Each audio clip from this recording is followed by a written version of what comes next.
Chapter 284. Sanayo City. This was the name of the city covered by the barrier. After coming out of the forest and arriving at the city center, Noah walked around aimlessly while seemingly unintentionally conversing with the passers-by. In the end, he obtained some basic information about the city. How should he describe it? Originally, Noah thought that this city called Sanayo City was special. But when he entered the city center, he discovered that Sanayo City was actually just a rural town that was being developed. It was close to the mountains and was surrounded by mountains like a basin. It could not be considered flourishing because it was originally just a small town in the countryside.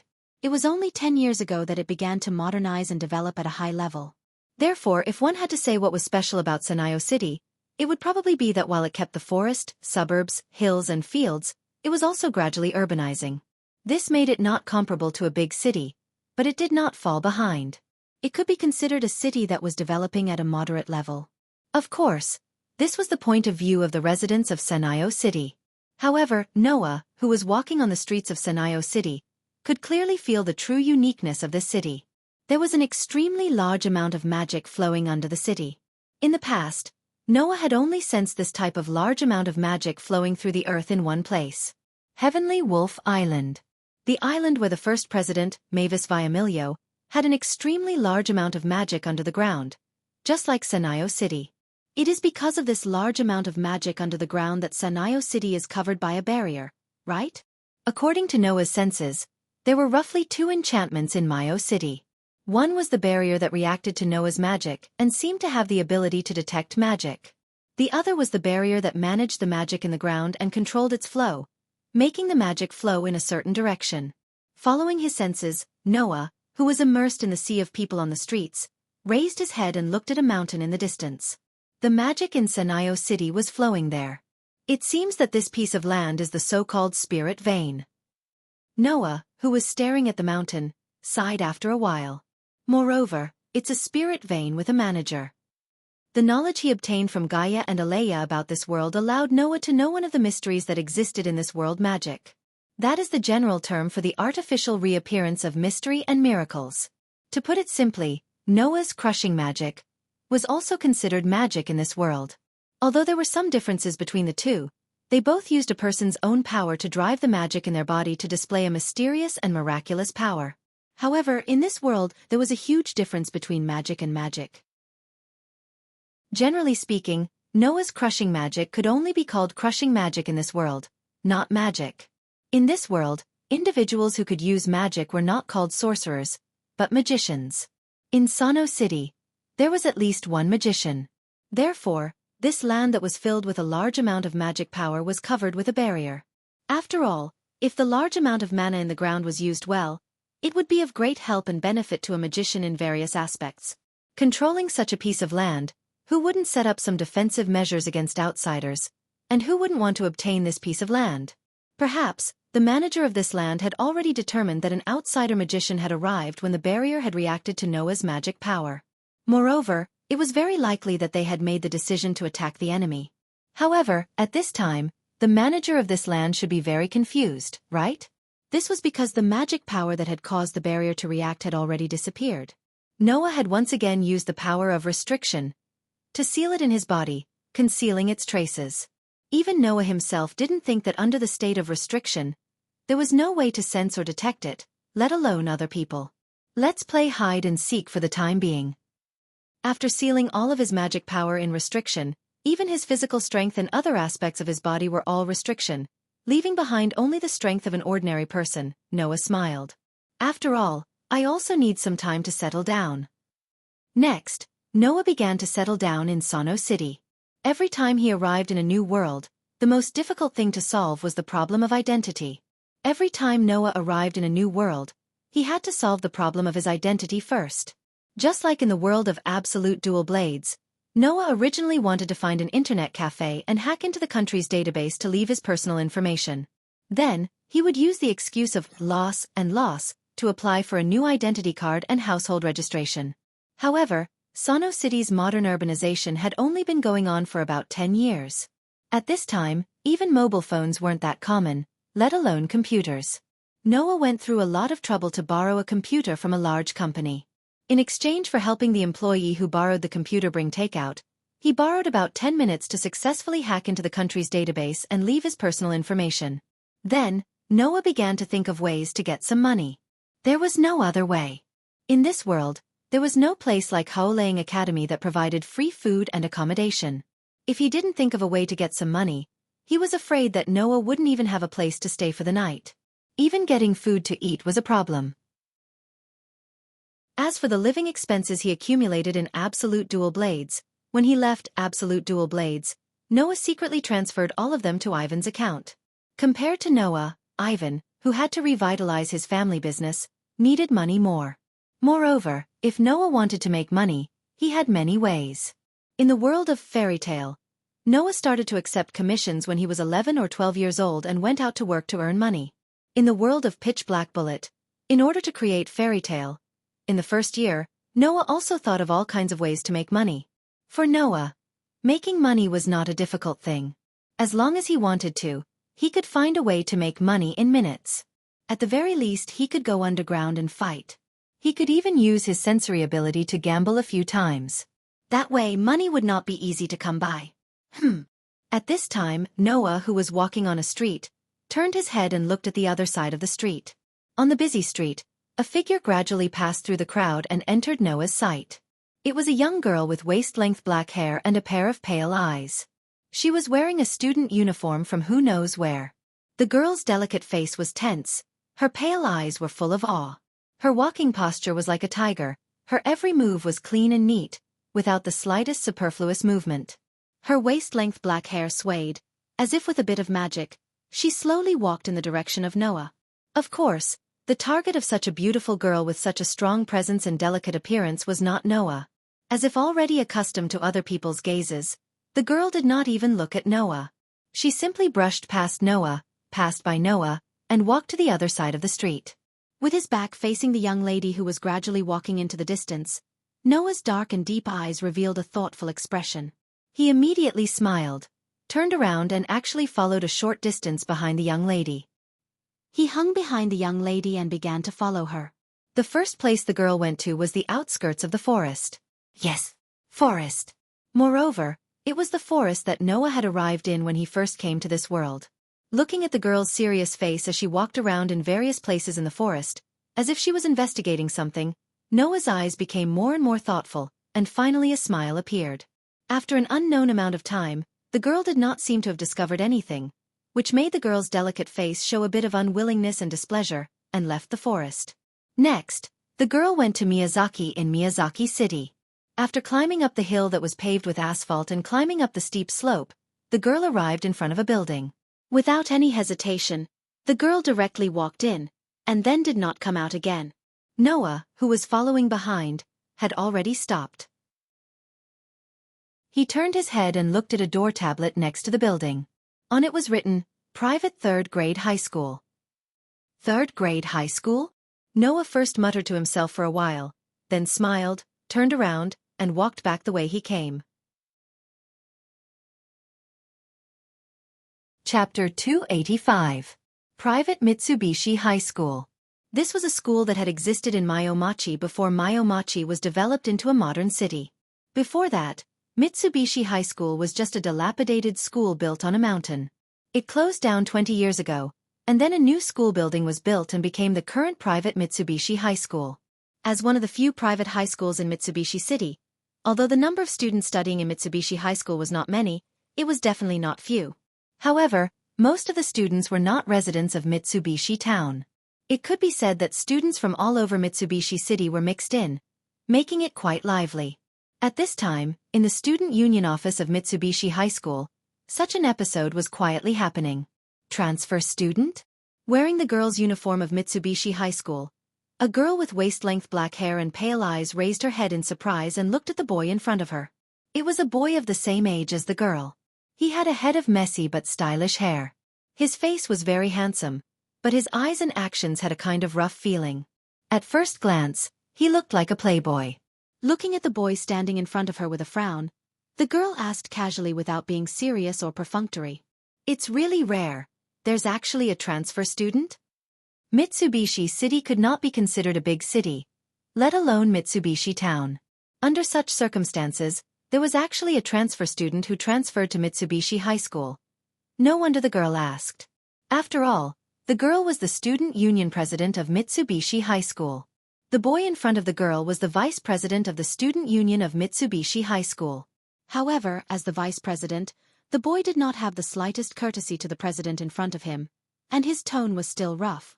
President Ouchie, do you think it's necessary for me to joke at this time? Indeed, if it were you, you would definitely not be willing to use this rare time to joke with me. The girl called President Ouchie did not care about the vice president's rough tone at all, as if she did not care about the other party's existence at all. But it's really rare, Mr. Vice President. You actually care about whether a transfer student transferred to Mitsubishi High School? I don't want to waste such time talking about transfer students. The vice president's rough tone became a little distressed. The problem is that my old man told me to take good care of the transfer student when he was at home this morning. Hearing this, the girl was truly surprised. Sushi Iris Pill. That was the vice president in front of the girl. Putting aside whether or not he was a hedonistic son of rich parents, his family was indeed quite wealthy. Needless to say, the chairman of the board of directors of Mitsui High School was Suzy Haramaru's father. In other words, as the father of Sasaki Haramaru, the chairman of the board of directors of Mitsuru High School personally instructed his son to take care of the transfer students today. It was hard to say if a transfer student could even alert the chairman, let alone get the chairman to personally instruct them to take care of him. This made the girl finally feel curious. What kind of background does this transfer student have? That better be the case, Suzy Uamaru said, as if he didn't know what to say. Otherwise, it wouldn't be worth my time. Hearing this, the young girl also began to lose interest. You're really cold, but that's also your style. For you, it's important to know whether someone has value or not. If they don't have a background, then they have no value. Saying that you're wasting time is indeed something you would say. We're the same, President Ouchie, Suzy Haramaru retorted. I've said everything I need to say. I just want to say that later, after the transfer student completes the admission procedures, he will come to the student union to say hello. Don't treat someone you don't know as someone who's pursuing you like before, and give him a kick without hesitation. There's something wrong with what you just said, the young girl casually replied. I'll only make a move on someone who's clingy. Otherwise, I'm too lazy to waste my energy. That's why we're the same. Suzy Haramaru glanced at the girl without saying anything else. It was almost as if someone had calculated the time, and the sound of knocking on the door began. Only then did the girl raise her head and exchange a glance with Suzy Haramaru. Then she turned her gaze to the door. Please come in. As soon as the voice fell, the door of the student union office was directly pushed open. The girl and Suzy Haramaru both looked at the person who came in. What entered the eyes of the two was a young man. A young man with short black hair, dark eyes that were as deep as the stars, exuding a strange temperament and a free and easy aura that made people unable to move their eyes away. The person who came in was Noah. Glancing around the entire student union office, Noah's eyes and the girl's eyes met in an instant. At this moment, the corner of Noah's mouth slowly rose. At this moment, the girl's heart seemed to be touched, and she stared at Noah for a while. The touched here was not referring to love at first sight or anything like that. It was all pink and unfolding. The reason why the girl's heart was touched was because the girl inexplicably felt like she was being stared at by something dangerous, and the switch that represented vigilance in her heart was suddenly turned on. When the girl's eyes were also filled with vigilance, Noah looked away and greeted. Hello, I'm today's transfer student. My name is Noah Doria. You can call me Noah. Noah Doria? Suzy Haramaru slightly raised her eyes. This name, don't tell me you're not from this country. Yes, Noah admitted straightforwardly. I'm not from this country. A foreign transfer student. The girl's sharp eyes stared at Noah's body, as if she was staring at a dangerous person, and her words were also merciless. A foreign transfer student will also take a fancy to our rural city's private high school? Sensing that her president's tone was very unfriendly, Suzy Haramaru immediately closed her mouth tightly, and at the same time, a feeling of surprise surged in her heart. As long as one was a student of Mitsuhiko High School, there was no one who did not know how violent this girl was. She was always ruthless to others. Even if it was a teacher, if they made a mistake, she would directly rush up to correct them. Her temper was not bad, but her patience was very limited. In addition, her eyes were always fierce, so Suzy Haramaru was not surprised at all that the girl would be so rude to a person she met for the first time. However, the girl's current behavior had already exceeded the category of rude, and began to transition in the direction of finding fault with the innocent. In this regard, Suzy Haramaru did not want to comment on anything, nor did he want to meddle in other people's business. He did not want to become the victim of the president who was inexplicably unhappy and needed to vent her anger. Actually, I just came to Mitsuhiko City by chance. I didn't want to transfer to Mitsuhiko High School, but I happened to meet the president of this school. Noah, as if he did not notice the unfriendliness in the girl's eyes and tone, straightforwardly explained. When I met the president yesterday, he was playing chess with others. I just happened to be interested, so I played 2 games. Later, I found out that there was a bet. After I finished, the president had already lost a lot of money to me. When he knew that I was looking for a school to enter, he warmly invited me here. Noah's words were half true and half false. The truth was naturally that Noah did not come to Mitsuhiko City on purpose, and he did not have the intention to transfer to Mitsuhiko High School.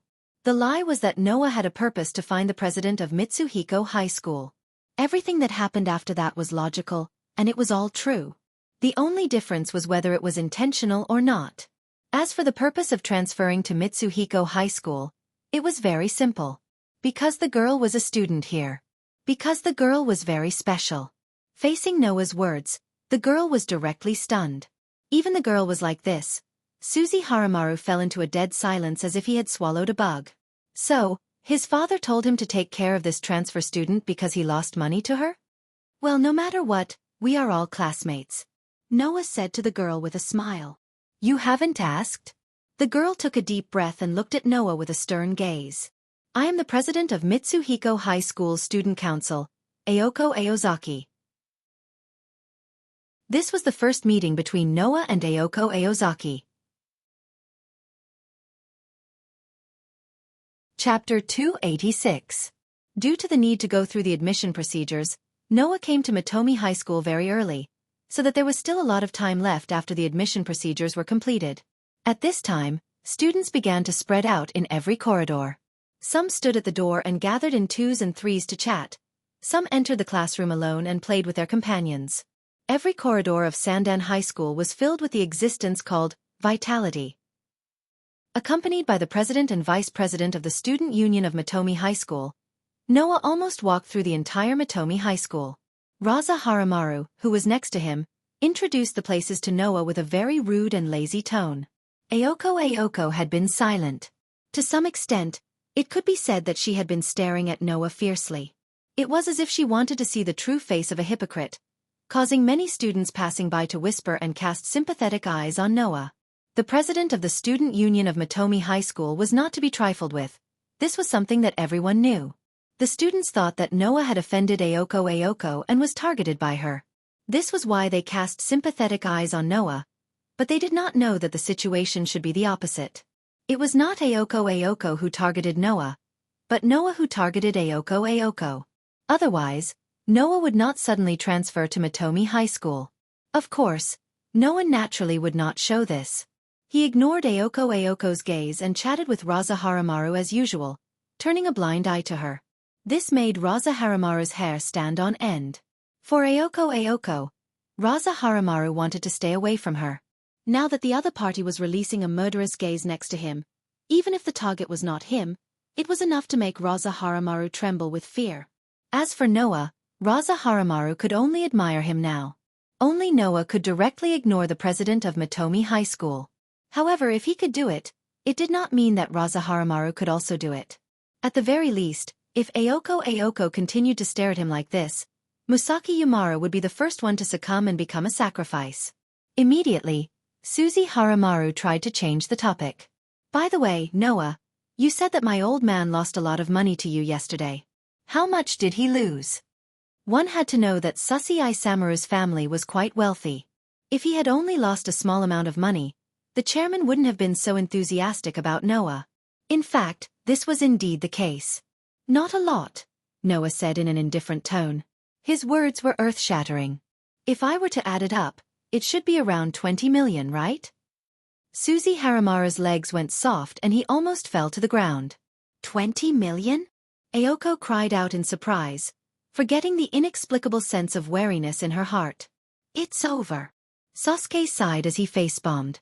That old man is finally finished this time.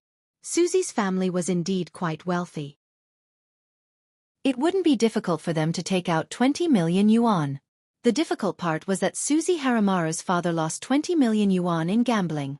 Susie Haramara's father didn't have the final say in the Susie family. There was still Susie Haramara's grandfather above him.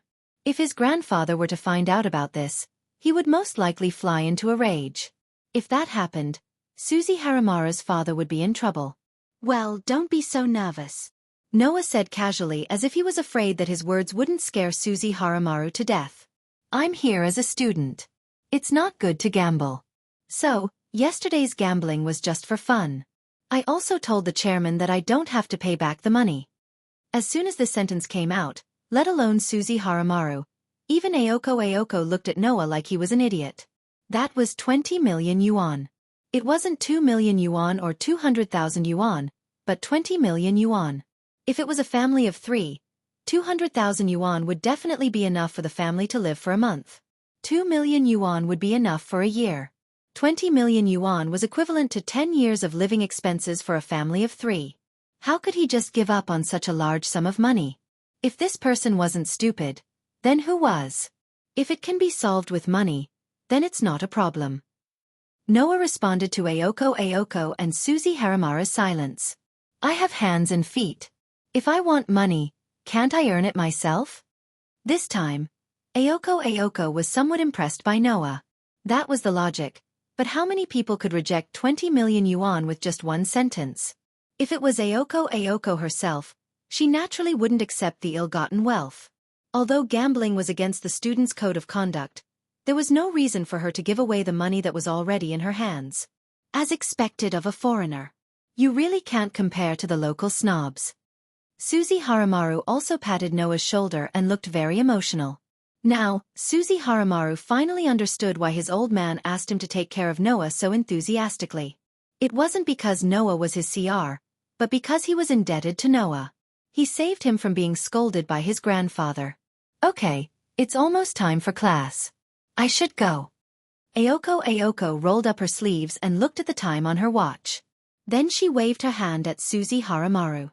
Vice President, I'll leave the transfer student to you. Deal with him. After leaving behind this sentence, Ayoko glanced at Noah. She didn't say anything to Noah and directly walked away. Her handsome figure attracted the attention of the surrounding students as she disappeared at the end of the corridor. Noah looked at Ayoko's back as she left. He didn't know whether to laugh or cry. This Ayoko is really interesting. She comes and goes as she pleases. She's like the leader of a group of bad people. Who would have thought that such a person would be the president of the student council? Hey, don't tell me you've taken a fancy to the president? Susie Haramaru raised his voice slightly when he saw Noah staring at the direction where Ayoko disappeared. Although she's a beauty based on her appearance and figure, I advise you to change your target if you want to think about the rest of your life. Noah obviously didn't take a fancy to Ayoko. He came here because Ayoko was in Mitsui High School because Noah didn't have a clear goal and there was something special about Ayoko that caught his attention. That was why he decided to enroll in Mitsui High School. Although this was the case, Susie Haramara's words still aroused Noah's interest. Why do you say that? Because Ayoko will never take a fancy to stinky boys like us. Susie Haramaru said matter-of-factly. For that guy, the people in this world are only divided into people who can get along, and people who can't get along. There's never a difference between good relationship and bad relationship. If she thinks you can get along, then she will interact with you. If she doesn't think you can get along, then even if she meets you on the street, she may not call you. That's not the most important thing. Susie Haramaru's face was filled with pain. The most important thing is that that woman never thinks she needs to fall in love. So, as long as you show the slightest inclination to pursue her, she will sweep you into the category of people who can't get along, whether you like it or not. Hearing this, Noah was stunned. Then he couldn't help but laugh. Then isn't the president the kind of old woman who is destined to be alone for the rest of her life? No, it should be said that she will position herself as an old woman who will be alone for the rest of her life. Suzy Haramaru was speechless. Undoubtedly, he was quite handsome, but the look in his eyes and the rough tone in his voice made him look like he was spitting saliva, making people not dare to compliment him. So, I advise you not to take a fancy to Ayoko, otherwise no one will be able to save you, no matter what. Okay, don't worry. Noah couldn't help but laugh. I don't like that president, I just think she's a bit special, a bit eye-catching, no other meaning, I can still be saved, right? At least there's no possibility of being sentenced to death. With this sentence as the end of the topic, Suzy Haramaru walked forward. Let's go, you're in the same class as me, we're both 2A, I'll take you there. By the way, after school, I'll treat you to a meal as a thank you for forgiving my old man. Noah couldn't help but smile and nodded. Under the gaze of many students, he followed Suzy Haramaru to the classroom. Chapter 287. Next, in just one day, the owner of the name Noah Dole became a celebrity in the entire Mitsubishi High School. High school students were the age when they liked gossip and rumors the most. Therefore, regarding the transfer student who came to Mitsubishi High School today, in just one day, all the men and women in Mitsubishi High School, including the teachers, knew his name. There was no other way. Noah made a lot of legends that people talked about enthusiastically during the day at Mitsubishi High School. In the first class, the classroom teacher seemed to be deliberately making things difficult for Noah by repeatedly testing him. As a result, not only did Noah answer all the questions correctly, he even asked several wrong questions in the class as revenge, making the teacher who was deliberately making things difficult for him flee as soon as the class was over, as if he had been granted amnesty. After that, people found out that the teacher had just been scolded by the chairman in the morning. Knowing that the chairman seemed to have some preference for the new transfer student, he vented his anger on Noah and deliberately made things difficult for Noah. During the lunch break, when his classmates surrounded Noah and asked him all kinds of things curiously, the chairman personally came to the classroom. Not only did he ask about Noah's well-being and care, but he also seemed to know that Noah did not bring a lunchbox today. He specially brought a lunchbox for Noah so that he could enjoy a rather luxurious lunch. These two things alone were enough for Noah to make a name for himself. Who would have thought that there would be another incident that was quite big for the students after school? That was, some seniors thought that Noah was in the limelight too much. After school, they blocked Noah, who was going home, and took him to the back of the sports warehouse. They probably wanted to teach Noah a lesson. However, after a heart-wrenching scream, when some of the students who had witnessed Noah being called away were preparing to carry him to the infirmary, they discovered that the people lying on the ground were not the transfer students who had just arrived today. Instead, they were the upperclassmen who had planned to cause trouble for Noah. Therefore, the rumor that Noah was a person with good grades, good skills, good character, and good personality, but definitely not a person to be trifled with, flew everywhere and spread throughout Mitsubishi High School. Under such circumstances, it was difficult for Noah not to be famous. And Noah himself was quite enjoying this kind of life. After all, in the world of fairy tale, Noah did not go to school. In the world of Black Bullet, in order to teach the children, Noah picked up a pointer and became a teacher himself.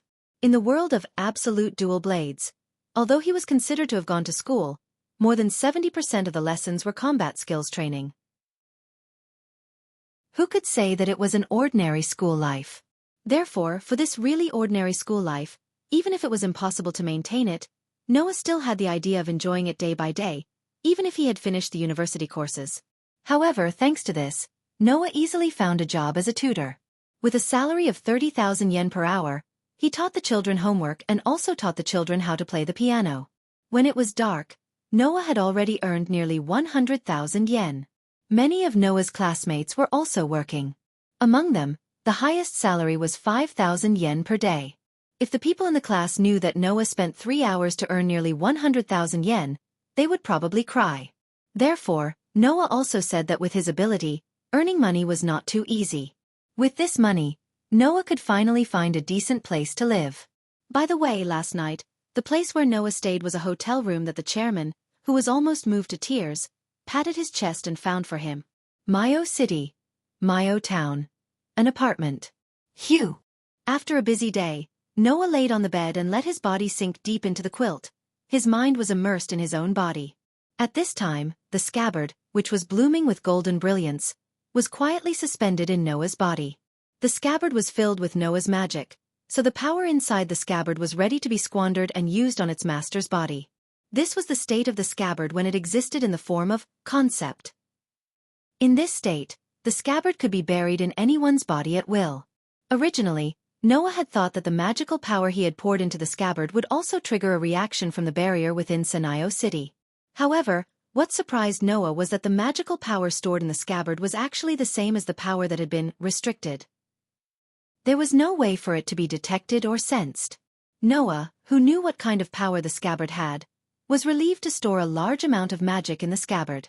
His own power was all sealed with the ability to limit, so he only had the level of an ordinary person.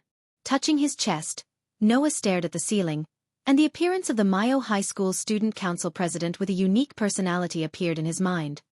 Ayoko Aozaki? There was indeed something special about that girl who acted alone. Because, in Ayoko Aozaki's body, Noah could clearly sense the existence of magic. Yes, magic. In other words, Ayoko Aozaki was a magician.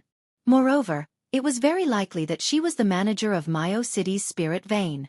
Of course, although this was barely enough to attract Noah's attention, it was not to the point that Noah needed to go to Mayo High School.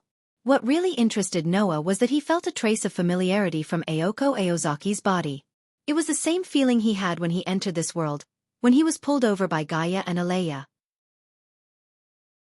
It was the same feeling he had when he met Gaia and Alea in that snowy white world. This made Noah curious. Even if Noah had not seen other magicians, Noah knew that this was not a characteristic that all magicians had. How could an ordinary magician have the feeling of being directly related to the place where Gaia and Alea were located? Therefore, Noah entered Mayo High School in order to find out more about Ayoko Aozaki's background. Maybe I can get something from Ayoko Aozaki's body. Thinking this, Noah directly got up. Why don't I go test it out? After making this decision, Noah got up and walked out of the room. In the forest on the outskirts of Mayo City. This was the forest at the junction of Mayo Maki and Mayo Mound. It was also the first place Noah had arrived in this world when he arrived yesterday. Returning to this forest, the cold air of the night was enough to cause frostbite on a person's skin. The low panting of wild beasts still faintly reverberated. It was believed that no one would be willing to come to such a hair-raising, dangerous forest. However, no one came also meant that the concealment was strong. If one wanted to do something that could not be exposed, such a place was the real treasure. Noah, who was wrapped in a thick black coat and buried his face in the hat of the black coat, slowly walked into the forest and arrived at the place where he had arrived yesterday. Then, Noah began to release the dormant mana in his body bit by bit. After releasing about 1/10 of it, he stopped. Wang! The surrounding air immediately trembled, reacting to Noah's mana. However, what reacted to Noah's mana was not the air, but something in the air. A barrier. A barrier that covered the entire Mayo City. Under the influence of the barrier of Mayo City, Noah's position was instantly exposed. This time, Noah did not leave. He quietly stayed in place, a bright light flashing through his eyes. Let me see the difference between a magician and a high mage in this world, Ayoko Aozaki. Unfortunately, Noah could only achieve half of this idea. The other half. Whoosh! A gust of wind mixed with cold air blew through the forest. Rustle! The sound of leaves swaying echoed. After waiting for an unknown amount of time in the cold wind, Noah slowly raised his face that was buried in the hat of the black coat and looked forward. Rustle, rustle. This time, it was not the sound of leaves swaying. It was the sound of footsteps. In the dusky forest, a figure was slowly walking towards them. At the same time, in the air of the forest, a melodious song gradually appeared, like an echo that constantly lingered. It was the figure singing a song that could summon death. Then, under Noah's gaze, the owner of the figure gradually approached. Chapter 288. In the air, a melodious song was lingering. From the song that lingered in the air, Noah sensed a magic that could not be ignored. It made him straighten his body that was still in a relaxed state. His eyes that were hidden under the hat of his black coat also became sharp. However, when Noah saw the full appearance of the person who came, His sharp eyes immediately froze and were filled with surprise. Sha! Amidst the clear sound of footsteps, the one who walked out from the shadows of the trees and into the bright moonlight was a petite and delicate girl. Looking at the girl who was slowly revealing her appearance under the moonlight, even Noah could not help but hold his breath. Because the girl under the moonlight was too beautiful. It was an existence that could make people think of a doll. Her slender limbs were so weak that it seemed like they could be broken with a little force. Her skin that was exposed under the moonlight was pale and lifeless. The girl had shoulder-length black hair that was darker than the night. She was wearing the same black fur coat.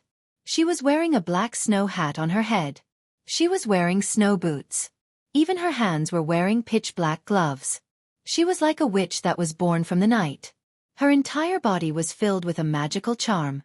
What left the deepest impression was not only the girl's delicate doll-like face and figure, but also those eyes that seemed to have shed all emotions, shielding herself from the world, as if she had completely transcended the mortal world.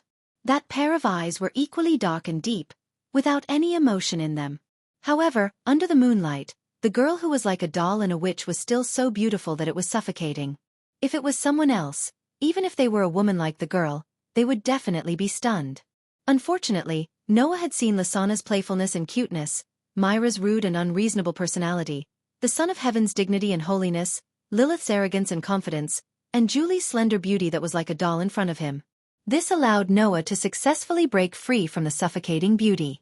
However, Noah was still surprised. The person who came was not Aoko Aozaki? Could it be that Aoko Aozaki was not the manager of Sanayo City's spirit vein? At this moment, the young lady came to a halt and stared at Noah with emotionless eyes. His gaze was as if he was looking at a large moving object. In the next second, a clear voice that was almost the same as the voice that was fluctuating in the air sounded from the girl's mouth. "We don't accept uninvited guests." The voice was 1,000 miles away. It should not only be because the girl saw Noah as an intruder, but also because the girl herself was synonymous with indifference. Noah glanced vaguely at the dark-skinned, delicate girl. He purposely spoke in a hoarse voice, pretending to be a middle-aged man. "So, little girl, you want to use your rights as the master to drive me away?" The dark-skinned girl raised her eyes slightly. After staring at Noah for a while, she spoke in a voice that was so calm that it was strange. "If you want to stay and play." As the words fell, the black clothes on the girl's body moved as if there was no wind, slowly swaying up and down. At this moment, a power that caused the cold flow in the forest and the low temperature in the air to stagnate gushed out from the girl's body, like a burning gas, rising from the girl's body. As if even the moon was trembling, the bright moon in the sky hid in the dark clouds, converging the moonlight, turning the entire forest into a world of darkness. Even so, the girl's dark eyes still flashed in the night, and her slender body rolled with a power that could make gorillas and black bears, who were many times bigger than the girl, flee in panic. That was the magic that belonged to the girl. It was also the girl's warning. "I want to drink a cup of warm black tea before going to sleep." The dark girl closed her eyes and made a final declaration. "In order to have that kind of time, I don't want to play the game for too long. Can you leave by yourself?" Noah narrowed his eyes as he sensed the magic and hostility rising from the pitch-black young lady. In the end, he uttered those words. "I also don't want to play games with a little girl." The dark girl was silent for a moment, and when her voice sounded again, it contained a coldness that could freeze one's heart. "Is that so?" The air suddenly froze. The girl suddenly opened her eyes, as if countless invisible chains suddenly shot out from the space around Noah, firmly binding Noah's body. Noah only felt his body suddenly tighten, and an indescribable restraint came without any warning, nailing Noah on an invisible cross, depriving him of the control of his body. Noah's eyes focused, and he felt that his body didn't belong to him at this moment, and he couldn't move at all. Looking up, Noah could clearly see the changes in the dark girl's expression. In the dark night, one of the pair of dark eyes that was darker than the darkness completely turned into an ominous bright red. That color was more intense than the eyes of the cursed child when he released his power, and it was the color of blood. "That is." Noah looked straight at the bright red eye. "Magic eye? Magic eye." The ability to change the passive function of the eyes to actively affect the outside world, and to project magic through the line of sight, was called the magic eye. In other words, it was the ability to directly turn the eyes into bullets and bullets. Bullets were magic. A magician who could use the magic eye could rely on the magic eye to affect all targets within their line of sight. As long as the target was caught by the magic eye, they would be trapped in the opponent's magic. It was a magic that was completely impossible to guard against. Therefore, having the magic eye was the proof of being a first-class magician. The girl in front of him, who looked younger than Noah, was already top-notch in terms of her ability as a magician. It's really surprising. The dark-skinned young lady with one black and one red eyes said these words with an expressionless face. Undoubtedly, even a third-rate magician would not do such a thing to look directly at my eyes after knowing that it was the magic eye. The magic eye was the ability to cast magic on the opponent through the line of sight. Of course, looking directly at the eyes of a magician with the magic eye would not only increase the risk of being caught by the magic eye at any time, but it would also make the power of the magic eye more unrestrained on the opponent, making the power of the magic eye even stronger. Clearly knowing the power of the magic eye, an excellent magician would not directly look at the opponent. However, Noah did so. Therefore, the dark girl should be really surprised. But whether she was surprised by Noah's audacity or surprised by Noah's behavior that was worse than a third-rate magician's, she did not know. So this is the magic eye. Noah used all his strength but was unable to move even a little bit. His entire body, except for his blood and organs, should not be able to move anywhere else. It seems that the dark girl's magic eye was to ensure that the opponent's life was at a minimum, and at the same time to restrain the opponent, making it impossible for the opponent to escape. To deal with the magic eye, the simplest method was to escape the opponent's line of sight. And to break free from the magic eye, there was also the simplest and most violent method. Instantly squander a large amount of magic power that was more powerful than the opponent's magic eye. Noah had nothing. The most magic power. Pang! In an instant, a violent storm of magic power erupted from Noah's body, like a storm, spreading out. The dark girl's pupils shrank, and she immediately retreated. Dong! The magic power turned into a shockwave, blowing away all the leaves and branches around Noah. Pang! As if something had broken, Noah's body emitted a clear cracking sound, and immediately, Noah's body regained its freedom. What a fierce little girl! Noah deliberately said in a hoarse voice, laughing out loud. It is impolite not to reciprocate. After saying this, Noah raised his hand, and the torrential magic power immediately retracted back into Noah's body. Seeing this, the dark girl's expressionless face finally showed a trace of seriousness. Chapter 289. A second ago, the forest was still raging with wind, but now it suddenly became calm. However, in the air, an extremely oppressive feeling spread out like a sticky swamp, firmly pressing down on the entire forest. Her sharp battle instincts made the pitch-black girl realize the true terror of her opponent. Therefore, the pitch-black girl had reason to believe. In the next second, it would be her time of death. Looking at the black-clothed person who raised his hand high above his head, emitting a dangerous aura, the pitch-black girl took a light breath, and the hand hidden under the pitch-black shawl moved. Ding-ling! In the midst of a bell-like sound, the pitch-black girl took out a dangling cat-shaped bell that seemed to be made of glass or gemstones. Ding-ling! Releasing the slender fingers that were holding the cat bell, the pitch-black girl let the glass-like cat bell in her hand fall to the ground. Immediately, the cat bell that fell to the ground seemed to sink into the water. The ground was like a splash of water, and in a series of ripples, it seemed to have fallen into the water and disappeared there. Looking at this scene with his own eyes, Noah frowned in confusion. His superb sensing ability told Noah that the cat bell that seemed to have sunk into water and disappeared on the ground seemed to have some kind of function that couldn't be seen on the surface. Build it up with wood and clay, wood and clay, wood and clay, build it up with wood and clay, my fair lady. At this moment, a light, bell-like song came from the ground, and in a flash, it spread over the entire forest. That song was completely different from the one that accompanied the girl's appearance at the beginning. At the very least, Noah had a creepy feeling as though he was being stared at by an invisible eye at the moment the ballad was played. Without the slightest hesitation, Noah gave up the idea of condensing magic, intending to launch a large-scale crush, and directly raze this place to the ground. He jumped back, and retreated explosively. Rumble! In the same second, the ground where Noah was just standing suddenly shook as if it had exploded. Not only did it crack, but it also directly protruded like a volcanic eruption. Wood and clay will wash away, falling down, build it up with bricks and mortar, my fair lady. As the melodious song reverberated in the air, the earth began to tremble. The pitch-black girl expressionlessly closed her eyes, and as if she was whispering before sleep, she softly called out, "Come, it's your turn, Bridge." Her voice, as soon as she finished speaking, "Woo!" as if it directly sounded from the distant ancient times, a long sound that represented a long history came from the ground, and the sound shook the air. Kacha-kacha. The trees behind the pitch-black girl's back, and the ground also accelerated, and constantly collapsed and destroyed. After a long roar, a true monster appeared behind the pitch-black girl. Pang! Pushing the earth, and squeezing the ground. It was a monster that seemed to be unable to take shape, and just its upper body alone was more than 8 meters tall. Tree roots like blood vessels covered its whole body, and it was filled with the traces of time. Stones became its muscles. Trees formed its body. Countless branches spread out on its surface, and a huge bridge-like arm was raised high, covering the sky. His vision was completely filled by the giant that covered the sky. Noah looked at the giant that let out a long roar with a dumbfounded expression, and was extremely stunned.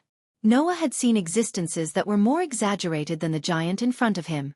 Not to mention others, if Makarov used gigantification to the limit, then in a flash, he could transform into a giant that was bigger than an island.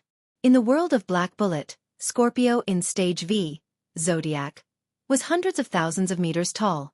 Compared to those two, the giant in front of him was like a child. However, from the memories obtained from Gaia and Aleya, Noah did not find any information about a magician being able to control such a giant. Could that be a familiar? The so-called demonic servants refer to those who were created by magicians. They were similar to robots, and they existed specifically to help their masters. They were like summoned beasts that could be ordered by their magician masters. Whether it was in daily life or in battle, they were objects that could play a supporting role. It was not strange for a magician to have a familiar. However, when a familiar was created by a magician, although it would be given a part of its master's abilities, it would not have power that was above its master's. Therefore, demonic servants were often used by magicians to solve their daily difficulties. In terms of battle, demonic servants would at most play a supporting role. The giant in front of him could only play a supporting role in battle? Even an idiot would not think so. That was definitely not an ordinary familiar. Bridge. The pitch-black girl's voice was extremely appropriate. Deal with him. The voice was as cold as before, but it could definitely chill anyone's heart. Woo! The giant that covered the sky let out a long roar that shook the sky. It raised its bridge-like arm, and like a mountain falling from the sky, it rubbed against the chaotic atmosphere and brought a sharp explosion sound as it fiercely fell in Noah's direction. In an instant, the light from the sky was completely blocked by the fist that fell like a mountain. The shadow of death descending from above made Noah subconsciously tense his body. He raised his head and stared at the giant fist that fell like a meteor, and his heart suddenly moved. A burst of dazzling light rose from Noah's body. In the dazzling light, a golden scabbard appeared in a flash, and then suddenly disintegrated. Wang wang! The fragments of the scabbard were still shining with a golden light, and turned into a crystal-like barrier. When combined together, it was like a protective cover that directly covered Noah's body. Against the extremely dense wind pressure, the giant's fist fell heavily on the barrier as if it was the end of the world. Dong! A loud and muffled sound that resounded through one's heart rippled out, bringing with it a terrifying shockwave that spread out in all directions. The dark girl's ice-like face changed slightly, and she retreated without thinking. Hoo! The frenzied storm swept through every corner of the scene, cutting down trees, blasting stones, and narrowly brushing past the dark girl's body, almost blowing her away. After an unknown amount of time, the frenzied impact wind that wreaked havoc in the forest quietly retreated. After retreating quite a distance, an invisible barrier appeared in front of the pitch-black girl, blocking all of the rubble, wood, and wind. However, it still made the pitch-black girl's emotionless eyes flash with a trace of lingering fear. Under such circumstances, the dark girl was unable to discover it. Just at the side, in a bush that was fortunately not attacked by the impact wind and waves, and could still be more or less intact, 2 black shadows quietly appeared there. They were 2 men with a split mouth that was dark all over, and only their mouths were bright red, but they were long enough to touch their ears. Clang! A cold light flashed from the hands of the two fish-mouthed men. The arms of the two fish-mouthed men also turned into two huge kitchen knives, exposing the murderous aura and hostility of the two fish-mouthed men. The dark girl finally noticed that something was wrong, and she turned her head abruptly, looking at the bush on the side. However, at this time, she found that there was no way to stop the murderous maniac hiding in the dark. Whoosh! Almost in the blink of an eye, the two men with a split mouth rushed out like lone wolves, turning into afterimages. The huge murderous weapons in their hands were like fangs, and in the cold light and wind, they mercilessly cut towards the dark girl's head. After understanding the situation, the dark girl's cold, doll-like pretty face suddenly changed. Chapter 290. Clang! A cold light flashed through the air like lightning, cutting toward the defenseless dark-skinned girl. Her dark eyes reflected the image of the sharp kitchen knife that cut through the atmosphere.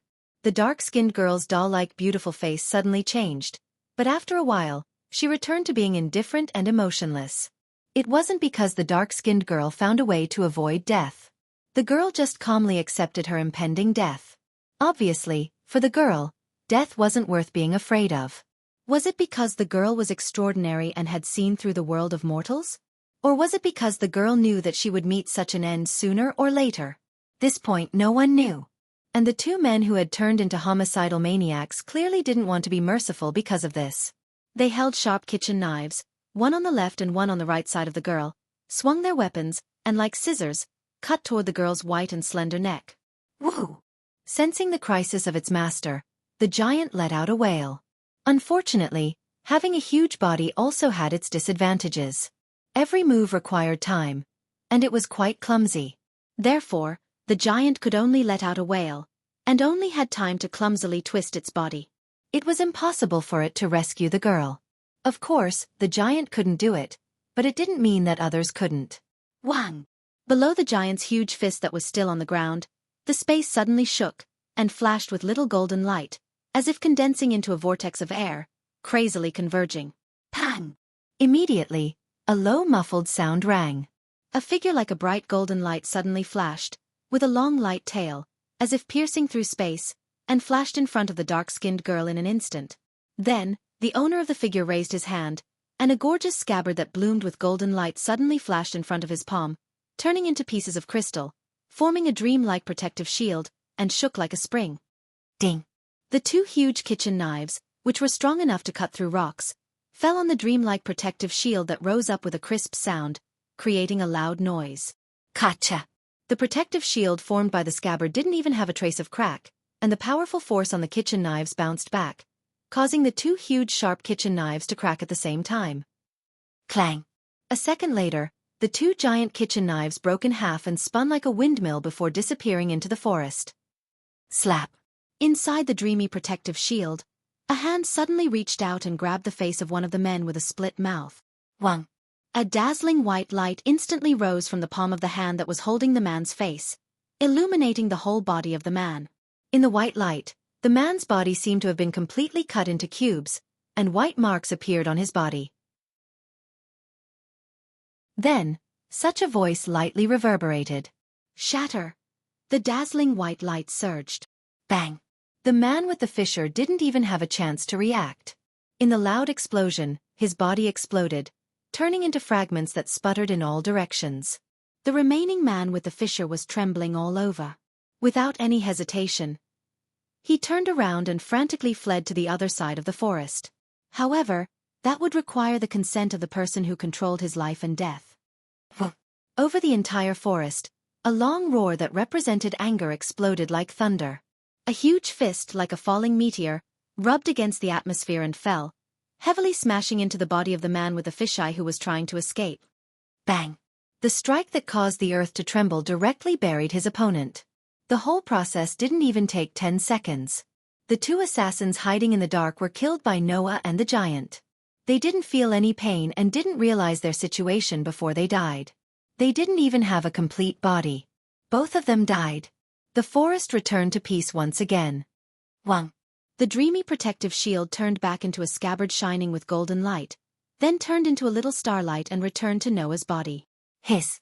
Noah, who was standing in front of the dark girl, took a deep breath and a painful expression flashed across his face. One of his feet was still twitching, as if it was extremely painful. It was indeed extremely painful. From the beginning to the end, Noah had only released a tenth of his magic power. The strength of his body was still under the seal of the limit ability, so he was only at the level of an ordinary person. The leap forward was the same as the annihilation strike.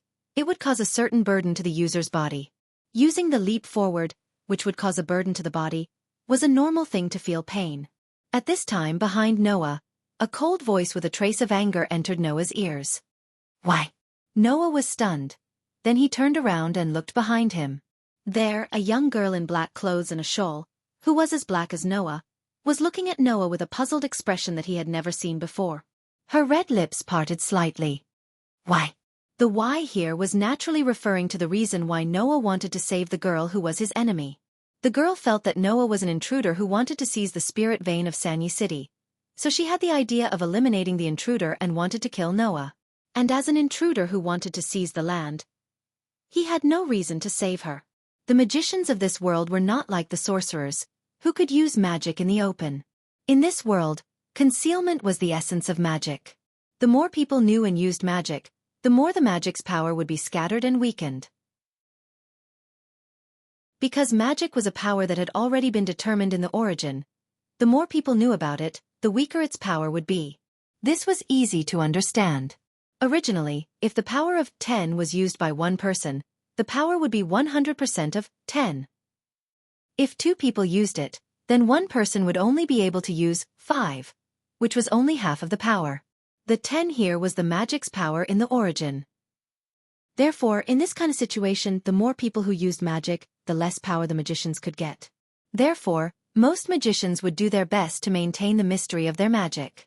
Even if their magic was discovered by ordinary people, magicians would have to eliminate them to maintain the mystery of their magic. Simply put, it was to kill the witnesses. For magicians, killing was definitely not something that they needed to feel guilty about. It was also because of this that most of the battles between magicians were decided by the death of the magician. As long as there was enough reason, even if it was family or friends, magicians would kill each other. As a pure magician, the girl did not understand. Undoubtedly, Noah, who wanted to seize the land of Sanyi City, had enough reason to kill her and obtain the ownership of the spirit vein of this land. Why would he save her now? Perhaps this also hurt the girl's self-esteem as a magician, so the girl's tone, other than the usual indifference, had a rare emotion. Noah of course knew why the girl had such a question. It was because he knew that Noah snorted. Because I wanted to save you, so I saved you. What is the reason? The eyes hidden under the hat glanced at the girl. Noah did not give the girl a chance to speak and directly said, "Don't use your magician's tricks on me." This sentence made the girl's eyes move slightly. You're not a magician? At least, I don't admit that I'm the ideal magician in your heart. Noah did not realize that his voice had returned to normal. After throwing out this sentence, he faced the girl. Today's game will end here. Say hello to Ayoko Aozaki for me. The girl's dark eyes suddenly focused. This performance naturally fell into Noah's eyes, causing a look of, as expected, to appear in Noah's eyes. His figure moved, flashed into the bushes at the side, and disappeared into the shadows of the forest. The girl instinctively wanted to stop Noah, but after realizing that it was meaningless, she closed her mouth and looked at the direction Noah disappeared without saying anything for a long time. Whoa! Behind the girl, the giant that covered the sky let out a long roar. Like the fog in winter, it slowly disappeared as if it had never appeared.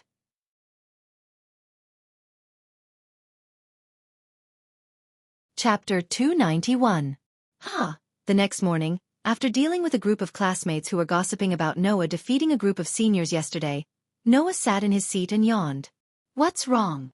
Sitting behind Noah, although he didn't put his feet on the table, Yuan Wan, who was leaning on the back of the chair, removed the book that covered his face and asked in confusion. Didn't sleep well last night? It's okay. Noah yawned and responded casually. I just slept a little late. Noah's spiritual power had become quite strong after many enhancements. Naturally, he wouldn't feel tired just because he slept a little late. However, Noah didn't just sleep late last night. He also went through a battle in the forest. And after a battle last night, He woke up so leisurely and lazy this morning, it was inevitable that people would want to yawn. Slept late? Yuan raised his eyebrows. You can't be. Looking at Yuan's slightly rough eyes with a trace of filth, Noah didn't even need to think with his knees to know what this young master was thinking. He immediately rolled his eyes. Do you think I'm as playful as you? I just wasted a lot of time because I went out to work. What do you mean by a playboy? I've never tried that kind of thing before, okay? Itamaru yelled at Noah like he was cursing him. Also, you actually have a job? Of course I have to work. I can't compare to the young master of the chairman's family. Someone sent money into my pocket for me to spend. Noah waved his hand. If you think I'm pitiful, why don't you just throw some money to me? Don't forget, not long ago, you threw away 20 million that could have been in your hands at any time. I can't learn this kind of heroic spirit. Yuan said somewhat lazily. By the way, what kind of job did you find? Tutoring. Noah didn't hide it. Teaching the children in the family and playing the piano. You can play the piano? Itamaru looked at Noah in a daze. You're a top student, you can beat my old man in chess, and now you can play the piano. Just tell me what else you know. What else can you do? Noah continued to yawn. Does being proficient in all the languages in the world count? Yuan almost spat out a mouthful of saliva. He couldn't help but abruptly stand up and cry out in disbelief. You're proficient in all the languages of the world. With just one sentence, the noisy classroom immediately quietened down. Just as Noah felt that something was wrong, a commotion erupted in the classroom. Proficient in all the languages of the world. Who? Noah? Really? Hey, you're not trying to show off just to pick up girls, are you? Tell me about it. Let's hear it. The boys and girls in the class immediately squeezed Yuan out and surrounded Noah. They kept chattering, almost making Noah faint. As the vice president Yuan, who was pushed aside as if there was no one else around, had a face as dark as the bottom of a pot. Looking at the group of students jumping around Noah, he could not bear it any longer and shouted out loud. You bunch of... What are you bunch of idiots doing? At the door of the classroom, an angry roar sounded without any warning, directly overshadowing Yuan's voice, and also covering the entire classroom's noise inconceivably. The classroom suddenly fell silent for the second time. This voice. Don't tell me it's... When Yuan decisively shut his mouth, the group of students turned their heads in fear and looked in the direction of the classroom door. Then, everyone saw it.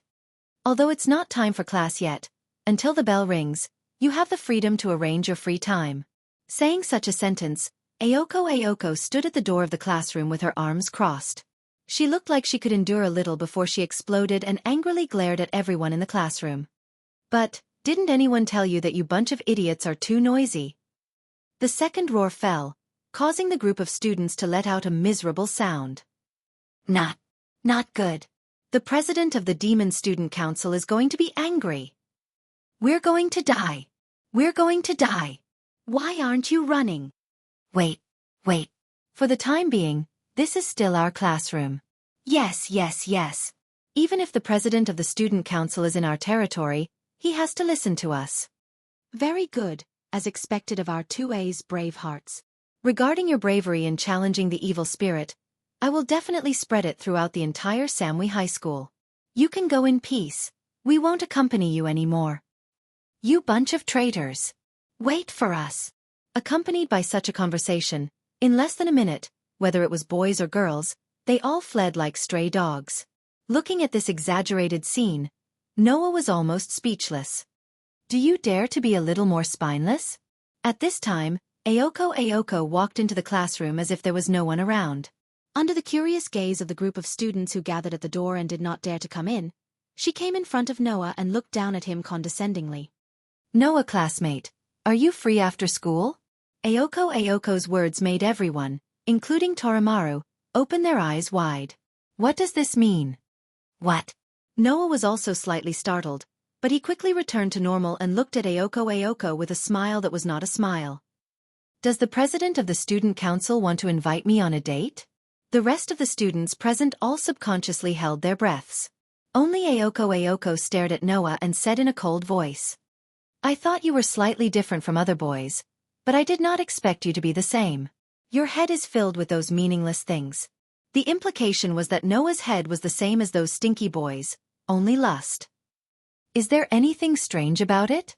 Noah unhurriedly spread out his hands. As a boy, no matter what, I have to have some experience in love. In the future, I still want to be healthy and have children with the person I love, so I don't have that kind of great idea of, I can survive even if I'm alone. The implication was that Ayoko, who does not need to be in love, will definitely not be able to get married in the future. After all, Ayoko did equate love with wasting time. This unexpected attack caused unimaginable damage, and it made Ayoko's eyes twitch. And the group of students who witnessed the dangerous confrontation between the legendary transfer student and the president of the student council were boiling. Could it be that our school finally has a person who can suppress the president of the student council? Amazing! Too amazing! I'm so touched. No, I have to take out the special feature I have been hiding for a long time and share it with Noah. This way, I can show my respect to the transfer student. Even others were like this. As the vice president of the student council, Yuan Maru, who had been poisoned by Ayoko for 1 or 2 years, almost directly gave Noah the word, convinced. Ayoko, who clearly heard the discussion behind her, held back her anger. She looked at Noah with a fake smile, and her eyes were fierce. Are you free after school? The same sentence. The same tone. But when she said it again, Ayoko's whole body emitted a frightening sense of oppression. The students who were still talking were like ducks who were strangled by the neck. Their voices came to an abrupt stop, they looked at each other, and then stepped back without any backbone. Noah laughed in his heart, and no longer teased Ayoko, he straightforwardly said. After school, I have to do tutoring. Even if the president of the student council wants to invite me on a date, I'm not free. Ayoko's head made a snap sound, as if something was broken. If it was someone else, even if they didn't beat up Noah, they would definitely turn around and leave. Unfortunately, the words defeat and convinced never existed in Ayoko's dictionary. For Ayoko, turning around and leaving was equivalent to admitting defeat. Therefore, the more Noah refused, the more angered Ayoko was, and the more difficult it was for Ayoko to face the difficulties. At this moment, Ayoko took a deep breath, calmly looked at Noah, and said in a businesslike manner. According to the rules of Mitsui High School, students are not allowed to work privately. Even if they apply, they can't work more than 4 hours a day without holidays. Hearing this, Noah raised his eyebrows. And then, Ayoko smiled. Her smile was very charming, but it also chilled everyone's heart. 4 hours, I can still wait. I hope Noah-san won't let me wait too long.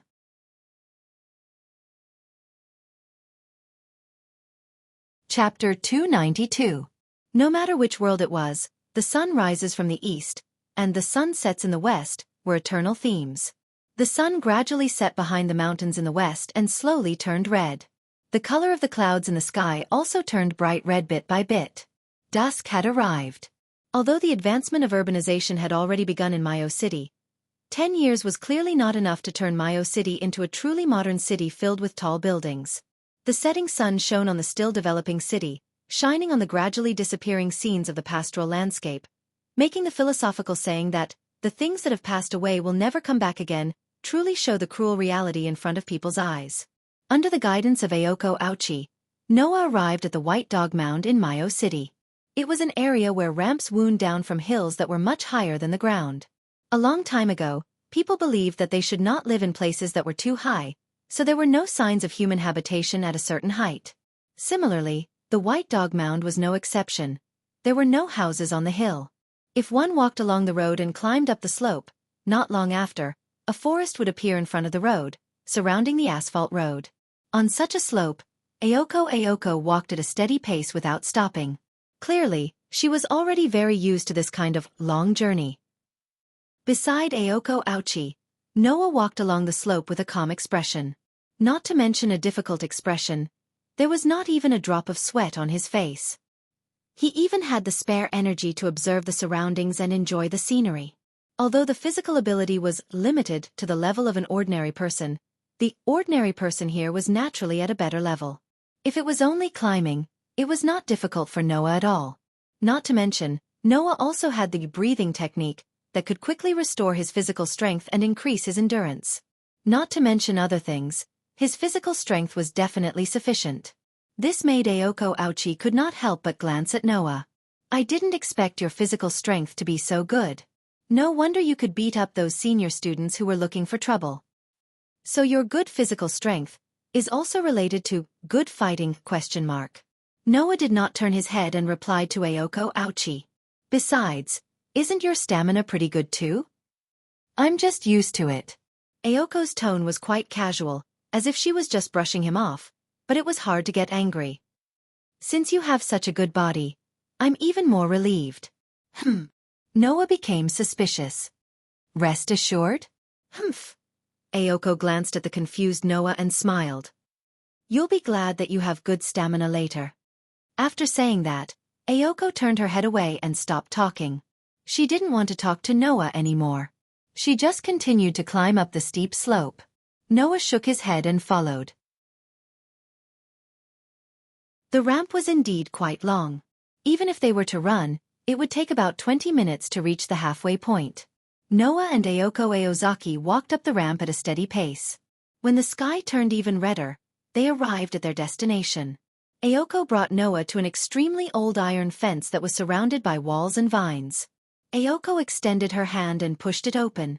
Noah was not surprised to see that Ayako had stopped in front of Ayako. Noah could see it. Behind the iron fence, there was a grassland covered with weeds in what was supposed to be a courtyard. There were trees planted in the courtyard, but those trees were not green willows. Instead, they were old trees that seemed to have withered. The surroundings were gloomy, and there was even fog in the courtyard. It was like a haunted house, which made people feel numb. What made people feel even more numb was that between the gaps of the trees in the courtyard, there was a path that extended forward until it reached the front of a manor house. It was a manor house that looked quite luxurious but exuded an ancient aura. Its scale was comparable to an average villa. There was a manor house in such a creepy place. It was believed that if people who did not know about it came here, they would definitely think it was a haunted house and leave screaming. Although Noah would not scream and leave, he still felt very strange that Ayako had brought him here. Where is this? Originally, Noah did not expect Ayako to give a reliable answer. However, when Ayako answered, Noah realized that the answer was surprisingly reliable, and it could make everyone speechless. Ayako Aozaki only said 2 words. My home. Your home? Noah looked at Ayako with a different expression.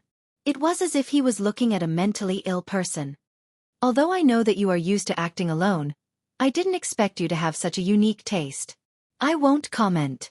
Although he said that, Noah's eyes were fixed on the manor house. As mentioned before, there were 2 large barriers in Sanayo City. One of them was used to survey and detect the movement of magic, and the other was used to gather the magic underground of Sanayo City in one place. At this time, Noah sensed that the magic underground of Sanayo City was gathered in the manor house in front of him. In other words, the person who lived in the manor house in front of him was the manager of Sanayo City's spiritual vein. Ayako said that this was her home. In other words, Ayako was indeed the manager of Sanayo City's spiritual vein. No. It should be said that she was one of the managers. The dark girl last night was obviously also the manager of Sanayo City's spiritual vein. It was very likely that she shared the spiritual vein of Sanayo City with Ayako and lived here together. Noah could not help but mutter to himself. The girl who controlled the overly powerful tamed demon couldn't be here, right? Why did Ayako bring him here? Did she discover his identity and want to bring him in to encircle him? As these thoughts flashed through his mind, Noah was extremely stunned when Ayako revealed her real purpose. Okay. Standing in front of the manor house's main entrance, Ayako pointed at the weeds in the courtyard and gave an order as if it was a matter of course. Pull out all the weeds here. What did you just say? Even Noah could not help but ask again. I didn't hear it very clearly. Say it again. I said pull out all the weeds here. Ayako brushed her long hair. Her words and actions were very natural, as if she was saying, it's time to eat. She did not realize how difficult her words were. Noah fixed his gaze on Ayoko. When he realized that Ayoko's expression did not seem to be joking at all, but was very serious, he turned his head without hesitation and walked in the direction of the iron fence. However, after walking for a short while, Noah's body suddenly paused. Immediately, he took a small step to the left. Whoosh! At the same time, a slender leg like a thick and heavy whip hit the spot where Noah had been standing. Ha! Ayoko, who had thrown her leg without hesitation, was surprised, as if she did not expect Noah to be able to dodge her attack. Pa! While Ayoko was still in a daze, Noah suddenly extended his hand and grabbed Ayoko's ankle. Then, with a forceful pull, Noah pulled Ayoko's ankle in his direction. Ayoko suddenly lost her balance and fell forward. Just as she was about to stabilize herself, she found that there was a leg in front of her only leg that was standing on the ground, tripping her slightly. Ayoko, whose legs were suspended in the air, could not stabilize herself this time. She cried out in alarm and fell to the ground with a bang. She was in so much pain that she gritted her teeth. Alas! Noah, who was standing still, looked down at Ayoko, who had fallen to the ground, and sighed heavily. Although I have long known that the student union president of Matama High School is a very domineering person, I didn't expect him to be even more domineering than I imagined. Not only did he inexplicably ask people to pull out weeds, but he also kicked people casually. I say, President Ouchie, did you deliberately bring me here because you don't like me? Like those seniors, you want to show your power to the transfer students, right? What did you say? Ayoko, who was grimacing in pain from the fall, was furious. She jumped up from the ground, made a gesture of kicking, and shouted out loud. I would never do such a thing. Undoubtedly, Ayoko mercilessly threw out her leg again, bringing with it a fierce wind, in the direction of Noah. Seeing this, Noah shrugged, but there was a look of interest in his eyes.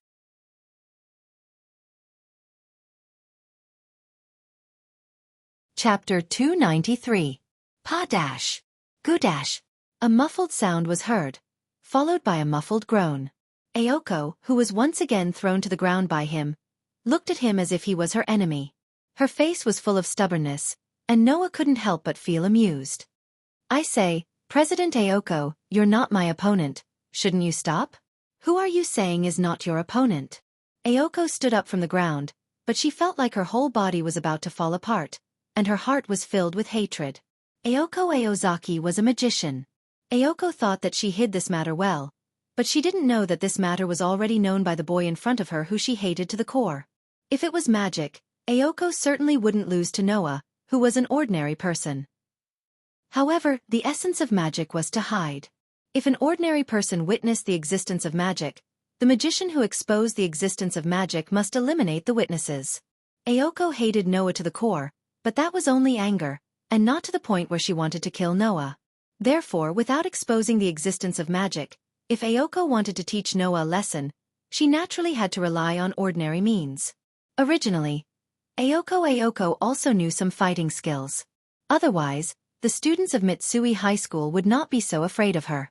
It was because of these fighting techniques that Ayoko was able to kick the former student council president, who had tried to pursue her and stalk her, out of her mind when she had just entered Sani High School. Ayoko then applied to transfer to another school. With this great deed, Ayoko's pursuers in Myoron High School finally didn't dare to bother her anymore, and they were afraid of her like a tiger. I'm afraid that this was the reason why Oromaru gave such exaggerated advice to Noah, who was planning to pursue Ayoko Aozaki, because he thought that it was him. Unfortunately, this fighting technique was no different from a child playing with mud in the eyes of Noah, whose fighting skills and fighting experience had long surpassed God. If it weren't for Noah deliberately controlling his strength, and deliberately changing her landing posture when she fell, so that Ayoko would only feel a little pain and not be injured, she would have more or less suffered some superficial wounds. You still want to fight?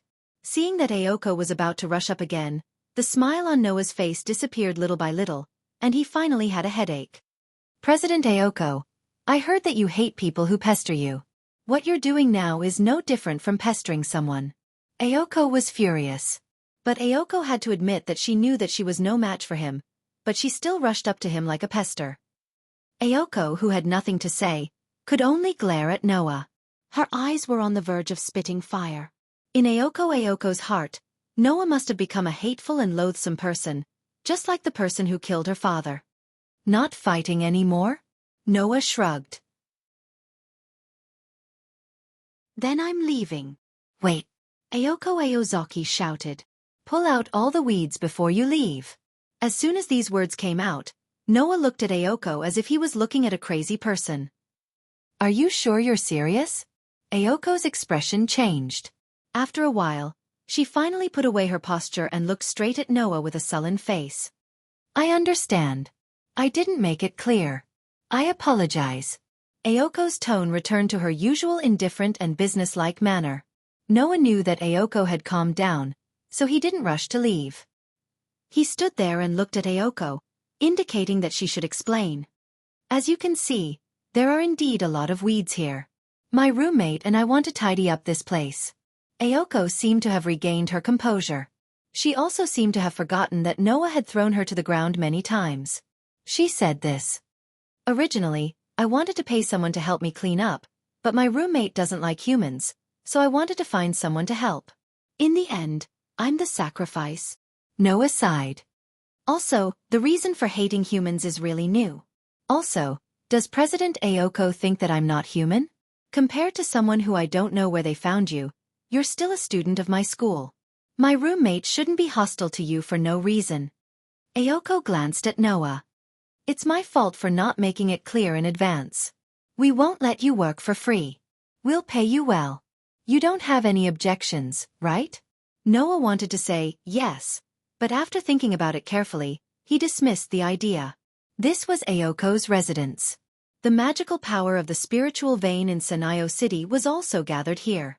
Since Ayoko was likely to be the manager of the spiritual vein in Sanayo City, and the girl who controlled the giant last night was also the manager of Sanayo City, then could there be a third manager?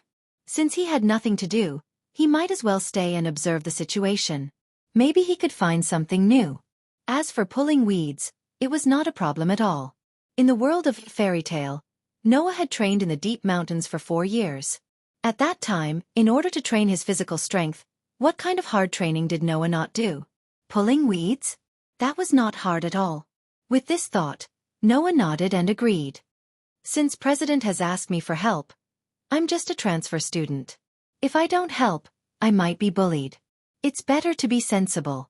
Ayoko's mouth twitched. She kept telling herself not to be angry. If she was angry, she would fall into the enemy's trap and be led by the nose. Oh right. Noah, who was squatting down and preparing to pull weeds, turned around and smiled at Ayoko. Remember the pay you mentioned. Ayoko's temples were bulging with veins. She clenched her fists tightly and her delicate body trembled. In the end, she realized that she could not control her anger at all, so she decided to just ignore it. I hope you can finish before the sky turns dark. Just as Ayoko was about to enter the manor house, she seemed to have thought of something. She turned around and said to Noah in annoyance, "Don't worry. Also, no matter what, don't come into the mansion. Not even one step if you still care about your life." Ayoko left behind these words that were either a threat or a threat. She angrily entered the mansion and slammed the door. Noah, who had been watching Ayoko enter the mansion, couldn't help but laugh. Noah's personality had always been to be in control. If others wanted to be domineering, Noah would be even more domineering. Therefore, when facing Ayoko, who was also domineering, Noah couldn't help but want to tease her and suppress her. This naturally made Ayoko, who was also domineering, hate Noah to the core. However, Noah didn't hate Ayoko. After all, no matter how angry or domineering she was, Ayoko had a good heart. Otherwise, after being bullied by Noah, Ayoko wouldn't have remembered to warn Noah not to enter the mansion. The people living in the mansion were magicians. It wouldn't be strange to be killed if one broke into a magician's territory. Ayoko still remembered to warn Noah. Wasn't this enough to prove that Ayoko had a good heart? Seeing that you're thinking about me, I'll go easy on you next time. Noah laughed and shook his head. He rolled up the sleeves of his uniform. Before he started to pull out the weeds in the courtyard, he raised his eyes and looked at the sky. The corner of his mouth curved into a mischievous smile. Clap, clap, clap, clap. In the sky above the mansion, a flock of gray starlings flapped their wings and hovered above the mansion. They stayed on the roof for a while, then flew up again. They hovered above the mansion and didn't leave the range of the mansion. This flock of gray starlings was the flock of magical birds that came to the forest when Noah first came to this world and touched the barrier of Sanayo City. They weren't ordinary birds, but familiars. This flock of gray starlings was probably the manager of Sanayo City's spirit vein, Aoko, or perhaps the girl who controlled the giant used to investigate. That meant that even if it seemed like Noah was the only one left, one of the magicians in the mansion was also monitoring Noah. Things are getting more and more interesting.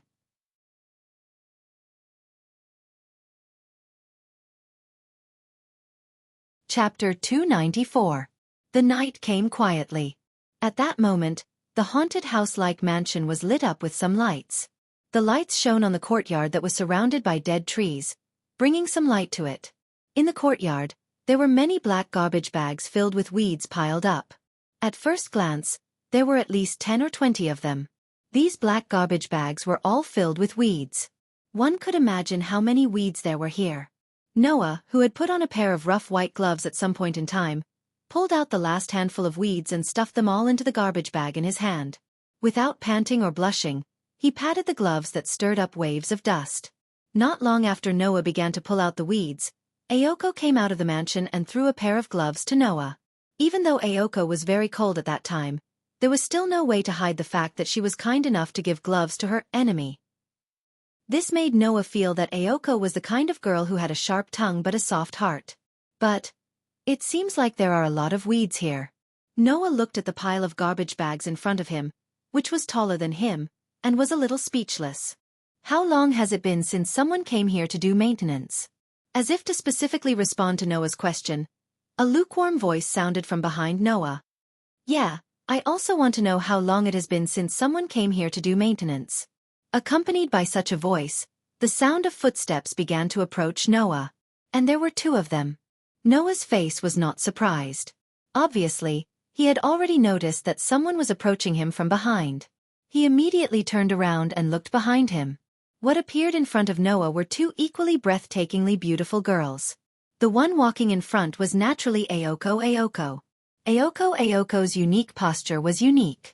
Aoko changed out of her uniform into casual clothes, and her full appearance was exposed to Noah.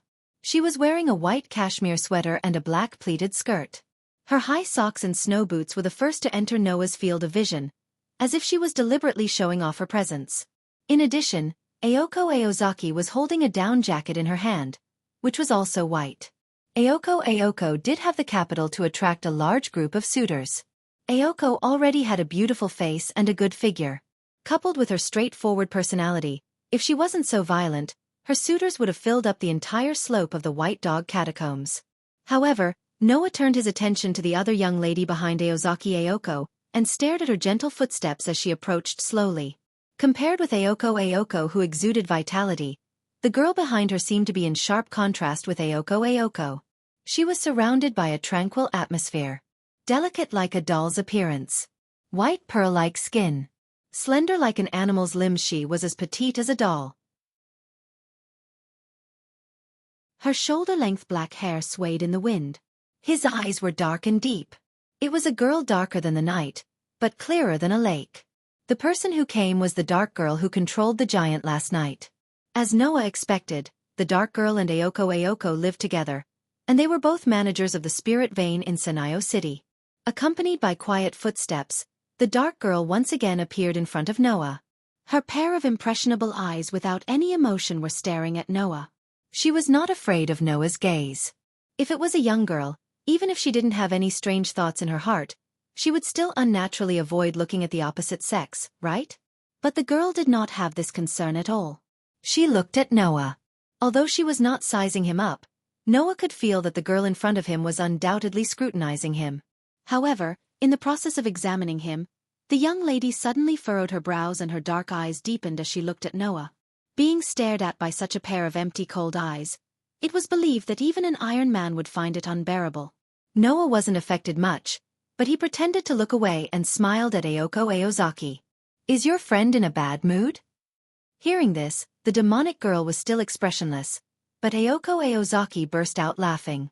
Don't mind it, don't mind it. Yuju is like this to everyone. She is just expressionless. This time, the girl could not continue to ignore him. She glanced at Ayoko, and Noah could clearly see a trace of dissatisfaction emerging in her eyes. It seemed that this doll-like little girl was not as emotionless as she looked on the surface. There was still a warm place in her heart. Her name was Yuju, right? Originally, Noah wanted to pretend that he did not know Yuju and greet her, but when he looked in Yuju's direction, his heart could not help but beat like a drum. Because, from beginning to end, Yuju had been staring at Noah with emotionless eyes, as if she could see some secret from Noah. Even if the other party was Noah, he could not bear this oppressive silence. This made Noah very puzzled. Could it be that she recognized him? Yuju. Ayoko seemed to have noticed that Yuju's behavior was a little different from usual, but she did not ask Yuju anything. Instead, like Yuju, she looked at Noah and did not let go. Being stared at by two girls who were very charming in all aspects, Noah could not stay calm no matter how calm he was, and immediately frowned. What are you two doing? Is there grass growing on my body? Ayoko silently looked at Yuju, but all she got in return was Yuju closing her eyes as if she had fallen asleep, which made Ayoko sigh. Don't blame me, I don't know what I'm doing now. You're done? As if deliberately changing the topic, Ayoko pointed to the black garbage bag pile. You're quite capable. You actually finished it when it was dark. As if satisfied with Noah's performance, Ayoko nodded. I'll give you the reward tomorrow at school. You can go back now. If you can take this garbage away, I'll be more grateful. That's all. After saying this, Ayoko walked out of the room, minding her own business. On the side, Yuju opened her eyes and stared at Noah for a while, then followed behind Ayoko and left the courtyard. Looking at Ayoko and Yuju pushing open the iron fence and leaving without hesitation, Noah looked up thoughtfully. Pa. As expected, the gray birds flapped their wings and hovered in the sky. As long as Noah took one step closer to the mansion, these familiars would report the situation here to Ayoko and Yuju, right? Obviously, although Ayoko and Yuju left, they didn't really feel at ease leaving Noah alone in their residence. However, it was already so late. Where were the two managers of Mayo City going? With this thought in mind, Noah also took off the gloves in his hand, casually threw them on the garbage bag pile, and walked out as if nothing had happened. There was no light on the ramp at night, making people afraid that some monsters would suddenly jump out from the forest next to them. What's wrong today? Walking on this slope that she had walked countless times, Ayoko frowned and asked Yuju who was beside her. Paying so much attention to those annoying humans? That doesn't seem like something you would do. I often do this when you're not here. Yuju didn't know if it was out of spite, or if it was really the case, but the expressionless Yuju responded softly. That person is your classmate? What? Ayoko's expression became slightly serious. Is there a problem? Yuju was still pondering, and after a while she shook her head. Nothing, just a little bit concerned. You actually care about someone you just met for the first time.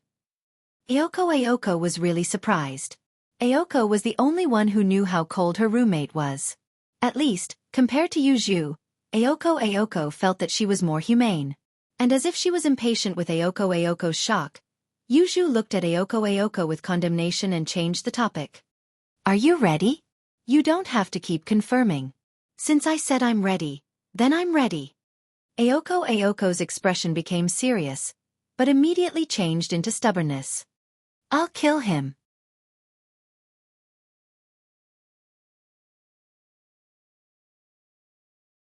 Chapter 295.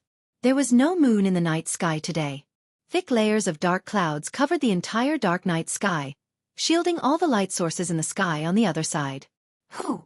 The bone-piercing cold wind seemed to want to freeze everything, bringing along an unbearable low temperature, pervading every corner of Mayo City. Da.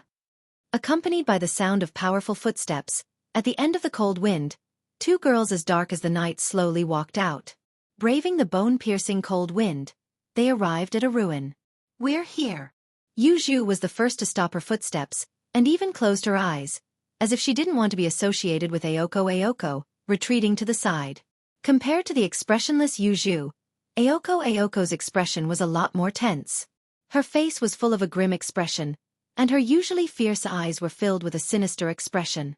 Her appearance was as if she was about to step into a battlefield. "Is it here?"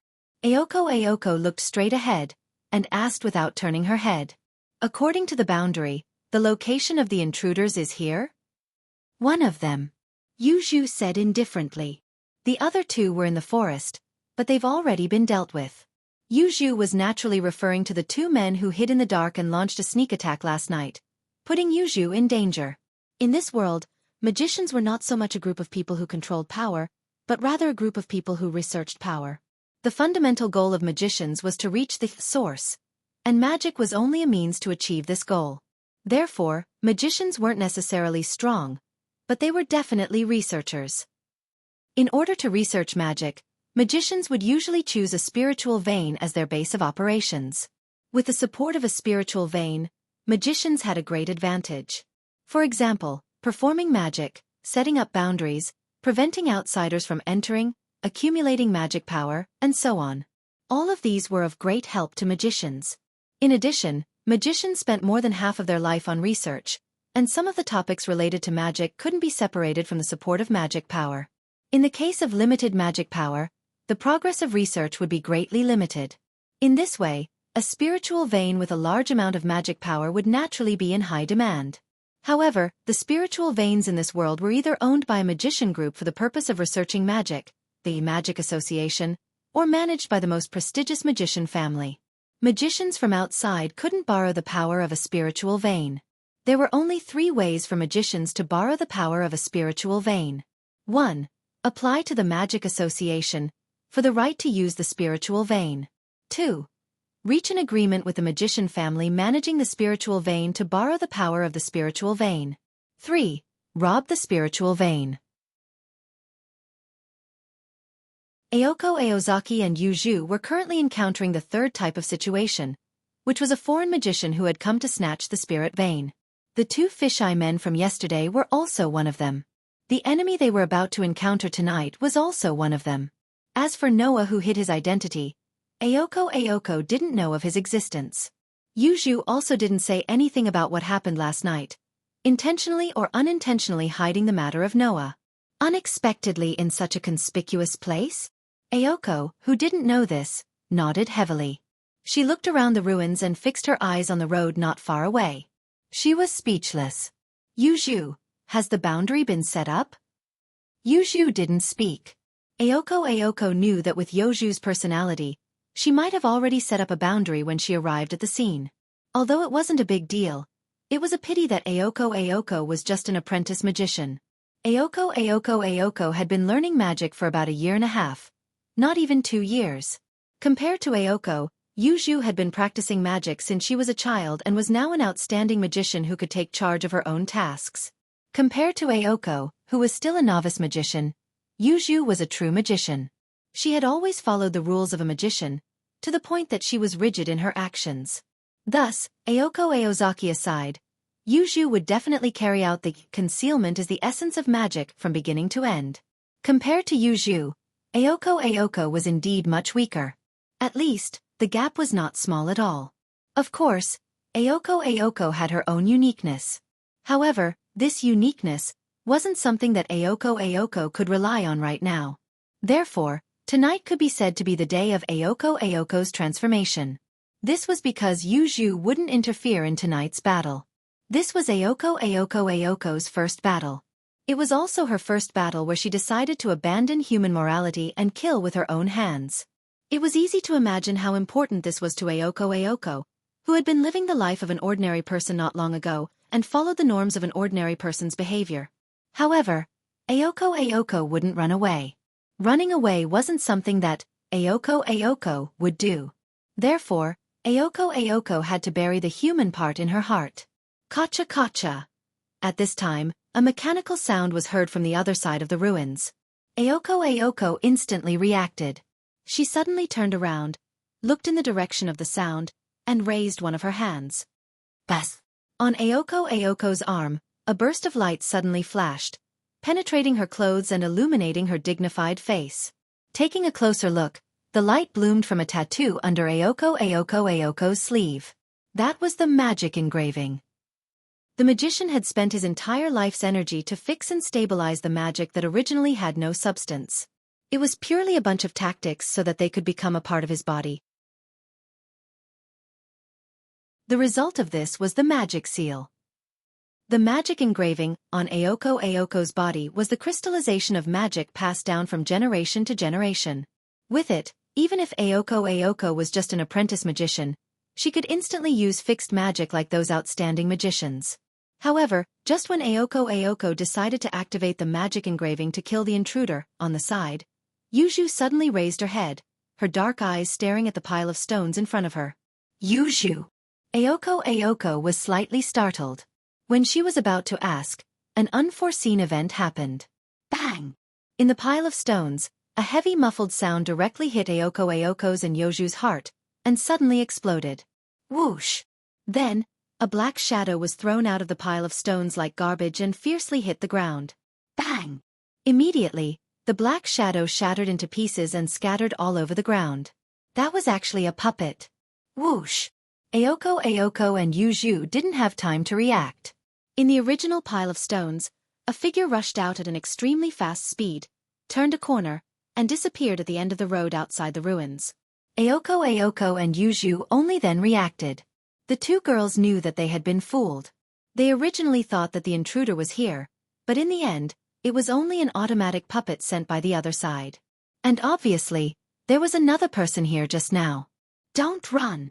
Aoko was slightly surprised. Yuju! Chase! Aoko said, but found that Yuju didn't move at all. She suddenly gritted her teeth and chased out. At the scene, only Yuju stood in the same place, staring at the figure and the direction Aoko disappeared in. Her dark eyes didn't have the slightest trace of emotion. In the dark alley, Noah dodged and came out from the other side. His eyebrows wrinkled a little, not knowing whether to laugh or cry. I was actually discovered in such a situation. Originally, Noah was just hiding in a corner, intending to observe Aoko and Yuju. In the end, unexpectedly, a puppet suddenly pounced on Noah who was hiding in the pile of stones.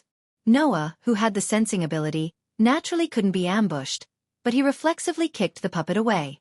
Therefore, as the puppet fell in front of Aoko and Yuju, Noah was also exposed.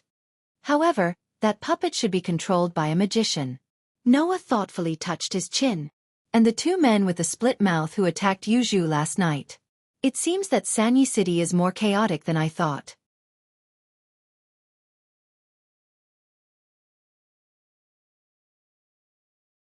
Chapter 296. Ha, ha, ha, ha. Aoko, who had exhausted a lot of stamina from running, couldn't help but gasp for air. She tugged at the collar of her down jacket and scanned her surroundings. Where did he go? Why didn't the barrier react? Although Aoko didn't know what exactly happened, she could guess it with a little bit of effort. Just now, there must have been a third person hiding in the dark. For some reason, he got rid of the automaton and then turned to run.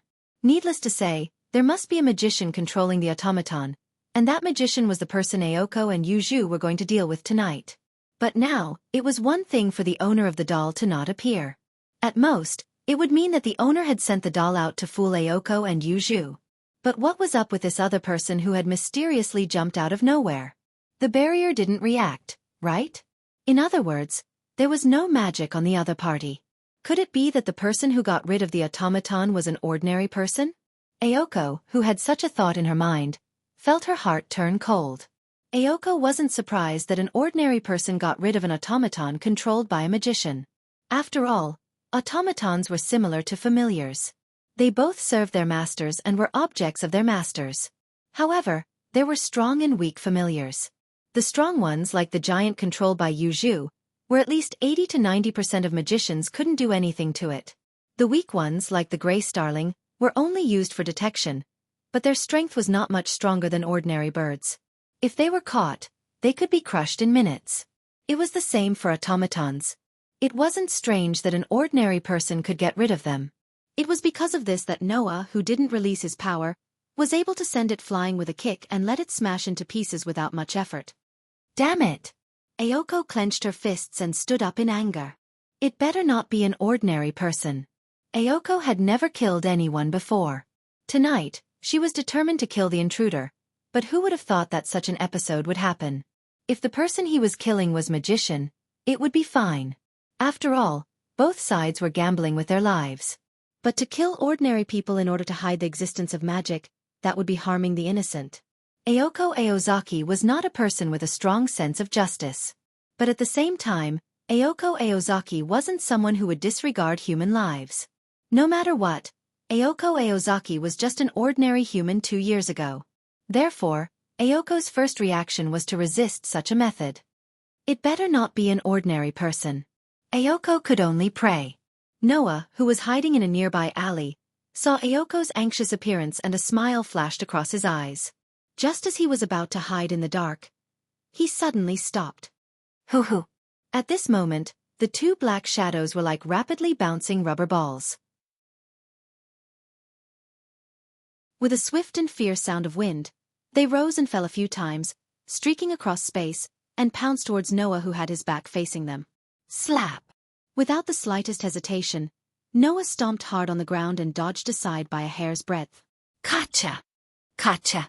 This was the sound of a huge beast opening and closing its mouth full of sharp teeth. The two ball-like black shadows suddenly fell on the spot where Noah was just a moment ago. Their bodies began to split evenly from the middle and turned into two sharp crocodiles. They bit down viciously at Noah's position, causing some sparks to fly. If Noah had stayed in that place just now, he would definitely have been bitten by the two sharp mouths of the crocodiles in front of him, regardless of the consequences. Noah, who had steadied himself, finally saw the full appearance of the two black shadows. They had the appearance of pigs, but their bodies were covered with stitches and stitches like dolls. Their bodies were about 1 meter long. He dodged it? He dodged it. He dodged it. The two little pigs were suspended in mid-air.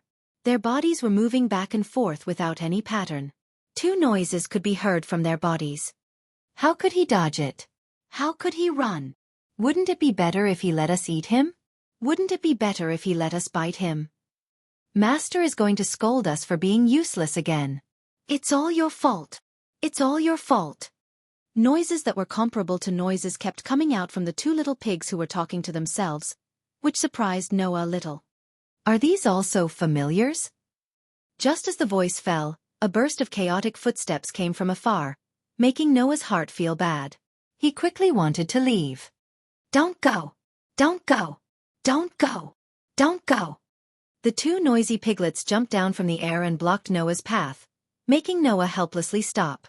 The sound of footsteps came to an abrupt end. You!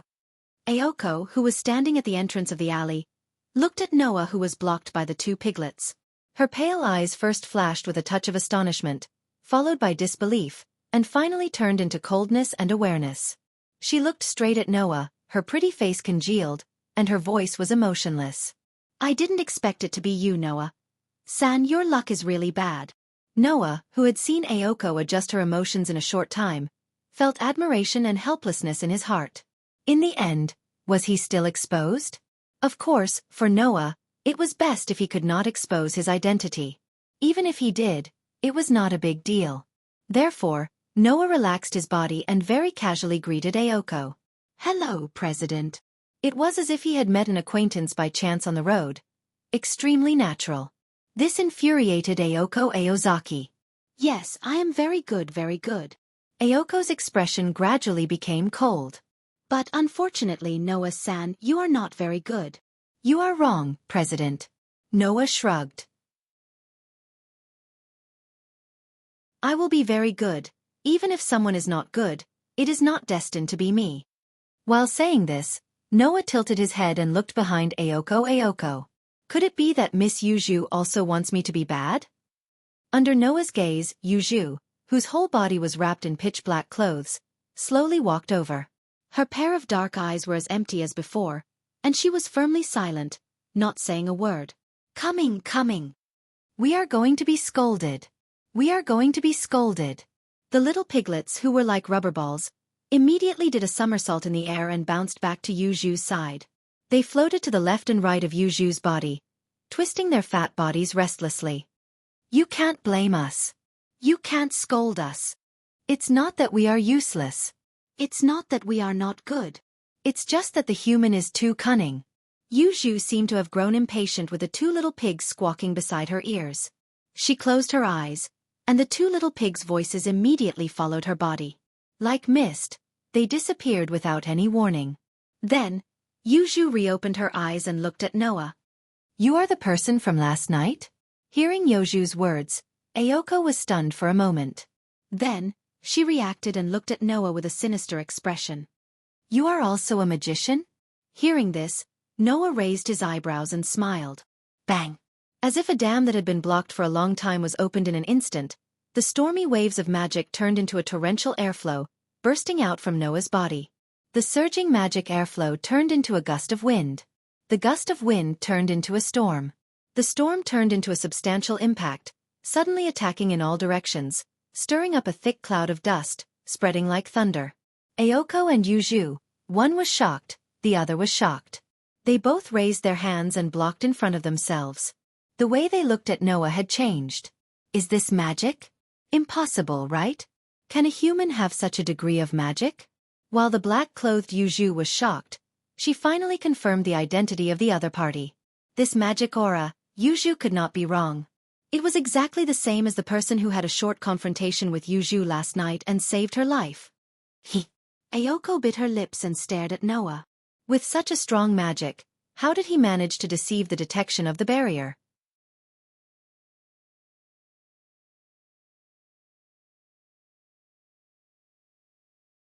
Chapter 297.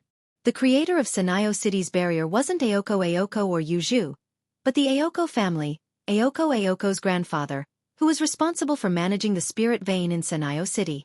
The Ayoko family was responsible for managing the spirit vein in Sanayo City, so they were very good at managing the spirit vein and resisting outsiders. In addition, the creator of Sanayo City's barrier was the previous manager of the spirit vein in the Ayoko family. In theory, if it wasn't a magician more capable than Ayoko's grandfather, then it was impossible to break the barrier in Sanayo City. However, the more outstanding a magician was, the more difficult it was to completely hide their magic power. Not to mention Noah, who casually squandered his magic power and released it in the most wasteful way for no reason, had a smile on his face, but in terms of magic power, he was already inhumanly strong. With such a degree of magic power, it would be very difficult to hide even a part of it. Ayoko and Yuju didn't believe that such magic power could be hidden so perfectly in such a sensitive barrier. Even Ayoko, who they met almost every day at school, didn't notice it. Of course, the two girls didn't know that Noah actually didn't have a way to completely hide his magic power. Or rather, Noah didn't know how to hide his magic power at all. The reason why Noah was able to hide his magic power was only because of the ability of limit, which shielded and buried the sealed power. If he hadn't come to this world, Noah wouldn't have known that limit had such an additional ability. Therefore, Noah's answer to Ayoko's words was also the same. "It's just a little trick, President Sama, don't mind it." Ayoko wanted to refute Noah, but in the end, she held back. Yuju didn't move and didn't say anything more. In any case, it was a fact that this boy of the same age was an enemy. It was useless to say anything more. Stomp! With a loud stomp, Ayoko suddenly took a step back and stretched out her hand to Noah. Connect! Like a spell, the word Ayoko spat out directly turned into a key and opened the power in Ayoko's body. As a result, the light of magic engraving once again bloomed from Ayoko's arm. Hum! A mechanical sound similar to that of an engine echoed from the arm that was emitting an ominous azure light. Witnessing all this happened, the smile on Noah's face gradually disappeared, and after a long while he sighed. "You really chose to make a move? Shut up!" Ayoko pointed her hand at Noah as if she was pointing a gun at him. She yelled angrily. "I've been wanting to give you a good beating for a long time." The patterns bullet. SSS gun, S revelo S. 4SS the S in SSSS. Bang bang bang bang bang. In the next moment, the sound was almost the same as the sound of a gun, but it was unusually loud and turned into an echo. Accompanied by the faint blue light, it rubbed against the air, cut through space, and violently shot out. The faint blue flashes were extremely bright and dazzling light bullets. Or it could be called magic bullet. Whoosh, whoosh, whoosh, whoosh, whoosh.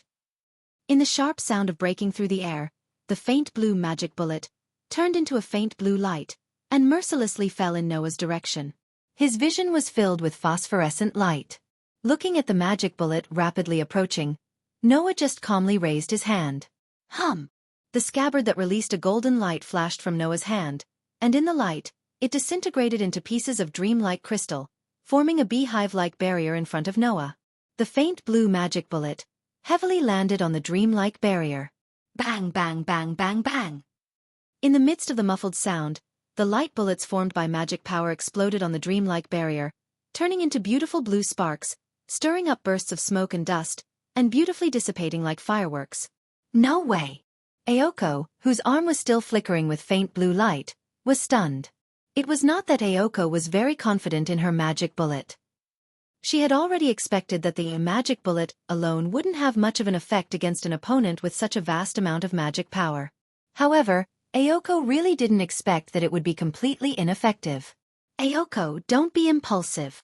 On the side, the motionless Yuju frowned and stared at the dreamlike barrier in front of Noah. That's not an ordinary wall. You can't break it. Wall? Ayoko was startled. Did you notice?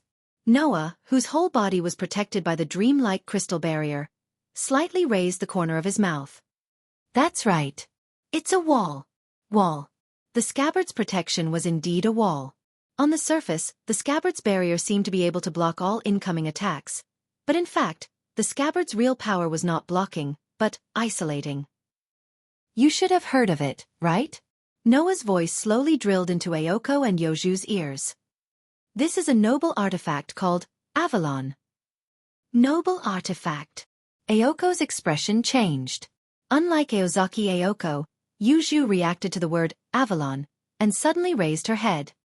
Avalon. Legend has it that it was the eternal spring of King Arthur, and its true form was the scabbard that was crowned with the name Fairyland. Not only was it able to completely heal the user of any degree of injury, it could even stop the aging of the human body. If its true name was released, it could also be broken into hundreds of pieces to protect the owner from any interference. In terms of individual combat, it could be called a immobile fortress. Yuju was right. Avalon did not block all incoming attacks, but it placed Noah in the middle of Fairyland, isolating and excluding all external physical interference, just like a wall. It was a noble artifact that had reached the realm of magic, the strongest protection in this world. Therefore, what Gaia and Aleya bestowed upon Noah was not an extremely powerful strength, nor was it an invincible weapon. Instead, it was absolute safety. With Avalon, no matter which world it was, as long as Noah's magic was not exhausted, there was almost no threat to his life. So there's no point in continuing the fight. Noah looked straight at Ayoko and Yuju, spreading his hands. I won't continue to play with you. Leaving such a sentence, Noah casually waved at Ayoko and Yuju as if he was bidding farewell to a friend, turned around and walked to the other side of the alley. Wait! Ayoko was about to call out to Noah, but was stopped by Yuju. It's useless. Yuju was like a statue.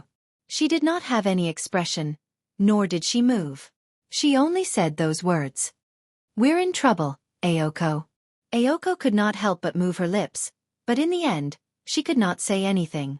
Facing Avalon, which could be said to be the strongest guardian and mobile fortress in this world, Ayoko and Yuju were helpless.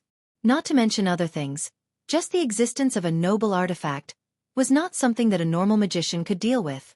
If the other party wanted to seize Sanayo City's spiritual vein, they could just swagger around and destroy the barrier of Sanayo City. Once the owner of the barrier was changed to someone else, Sanayo City's spiritual vein would no longer belong to Ayoko and Yuju. Let's go back and think of a way to deal with it. Yoju's words were concise and to the point. This will be the biggest problem we've ever faced.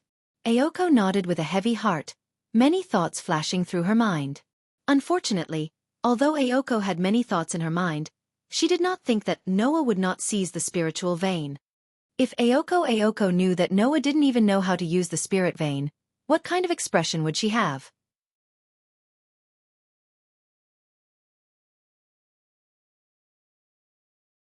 Chapter 298. The next day, Noah, who was sitting in his seat in the classroom, was still the same as yesterday. He gave a big yawn. His face didn't show any signs of fatigue, but it was unusually lazy. However, after he finished yawning, Noah opened his eyes and was shocked by the scene in front of him. A group of 2A students, led by Toramaru, were gathered in front of Noah. Their faces were very serious, as if they were discussing the upcoming end of the world. Their bodies were emitting a strong pressure. Noah admitted that he, who was not afraid of anything, was now scared by a group of ordinary students.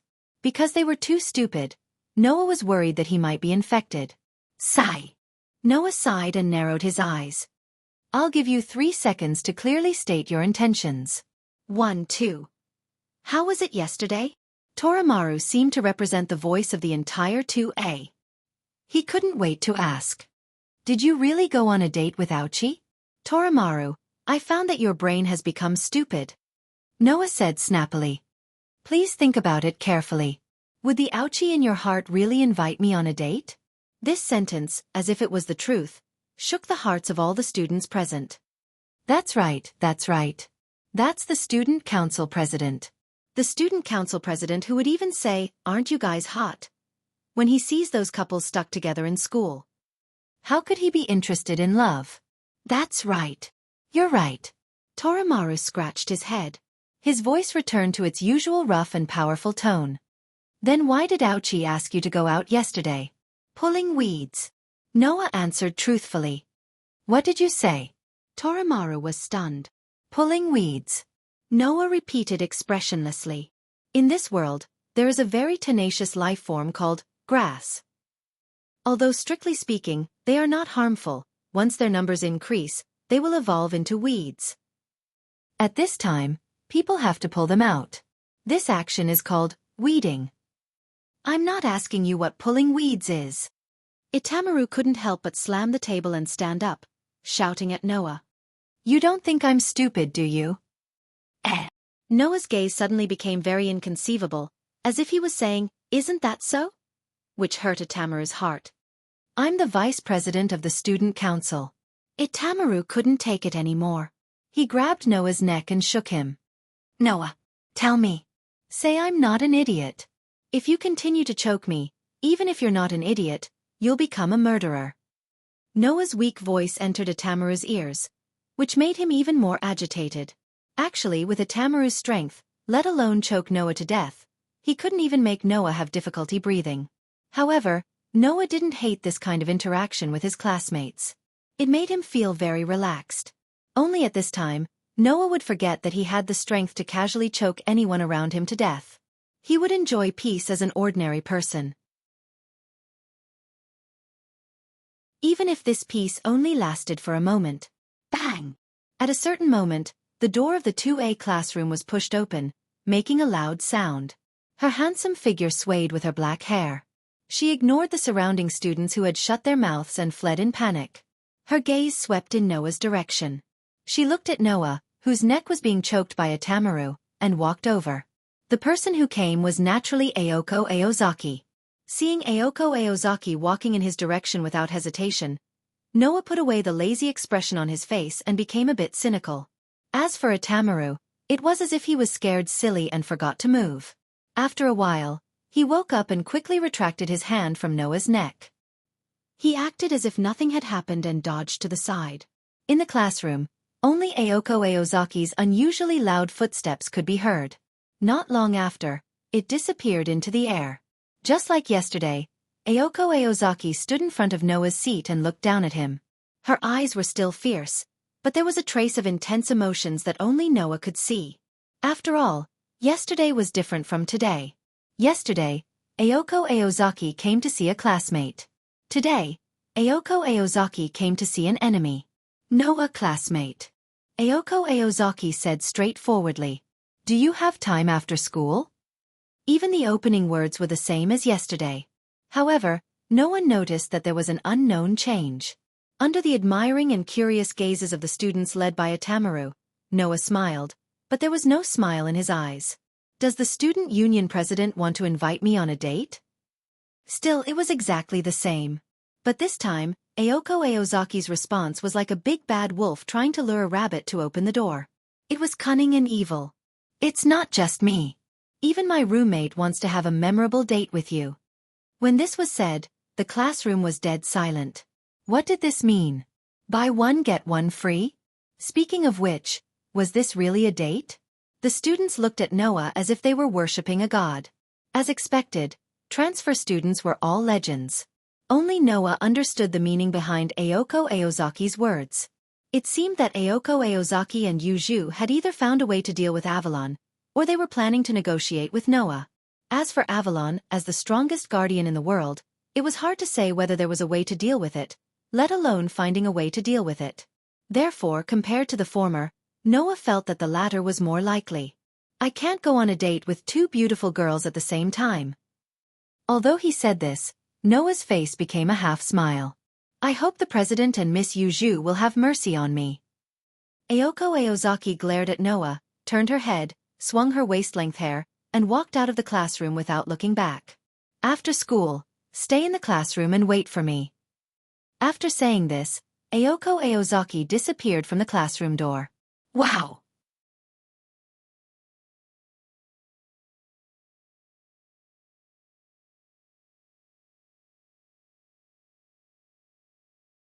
Chapter 299. The sunset glow shone down from the sky like a beautiful gauze dress draped over the girl's body. The dark girl stood in front of the main entrance of the mansion like a tourist waiting for the arrival of the train. She lowered her head and quietly looked at the book in her hand. At first glance, she looked like a statue. If it weren't for the girl moving her fingers from time to flip through the book in her hand, no one would be able to sense the slightest sign of life from her body and would mistake her for a real puppet or statue. Not to mention Noah, who was a man.